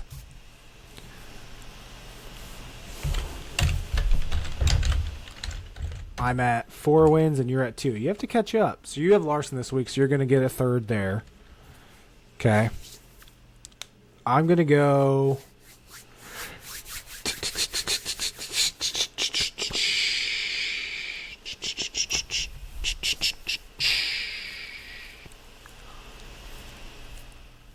I don't want to jinx Blaney. I'm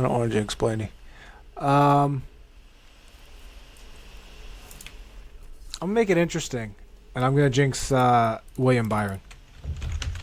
Ooh, I for a moment there, I thought for whatever reason I had this feeling you were gonna say Bubba Wallace, which I thought would be really interesting. I kind of thought about that. Yeah. Yeah. I don't want to jinx him though. I want to see. I kind of want to see him advance. All right, without looking, who needs to finish 9th this weekend?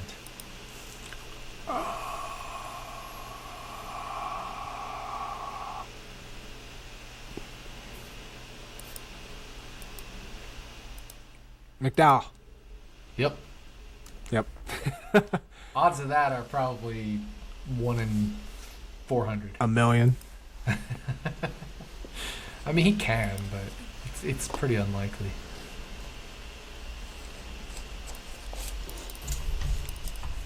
If Chase Elliott had finished 2 spots lower last week, he would have completed the challenge as well. But so far, it's only Brad Keselowski this year. We get about 1 a year on average. Occasionally we get 2, occasionally we get 0. In modern times.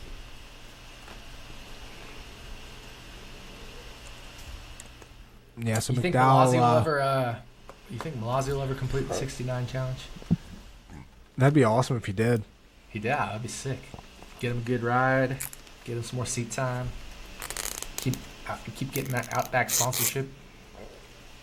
Let's go. That'd be pretty damn badass. But yeah, I think that's going to do it for this episode. Texas this weekend, and then we go to Dega. Don't this complain season about is Texas before it happens. Yeah, no shit. This season's winding down. I mean, it's going to be the 30th race of the year. Going to be down to 6. Craziest. Are you coming out to Vegas in October? No, I'm not going to make it. I was going to, but I'm not going to make it. Unfortunately. I'll have to get out there soon, though. It's been a while. I was going to say, you usually come once or twice a year. It's been a while. Yeah. Yep. Actually, it just came up on my Facebook memories. I think it was a year ago today that we were hanging out. I think so. Yeah. Huh. But yeah. All right, you got Larson, I got Byron. Your predictions for first 4 out, or the next 4 out, sorry. Kyle Busch, Ross Chastain, Brad Keselowski, Bubba Wallace. While I am with Chastain, Blaney, Keselowski, and Wallace. So I like that we're both on Chastain to miss out on this next round. Which probably means he's going to go and win this damn race. So good luck to everybody this weekend betting DFS-wise when it comes to Texas. And we'll talk to you next week with Talladega, where we'll, as always, I like doing the shows for Talladega and picking your brain, so that should be a good show. Also, you just froze And that was really weird. You froze on me. That's why I was like, Okay. Yeah. What's happening here? Yeah. All right. Wrapping this one up. This was a long one. 2 hours. We had a guest. Yeah. See you guys.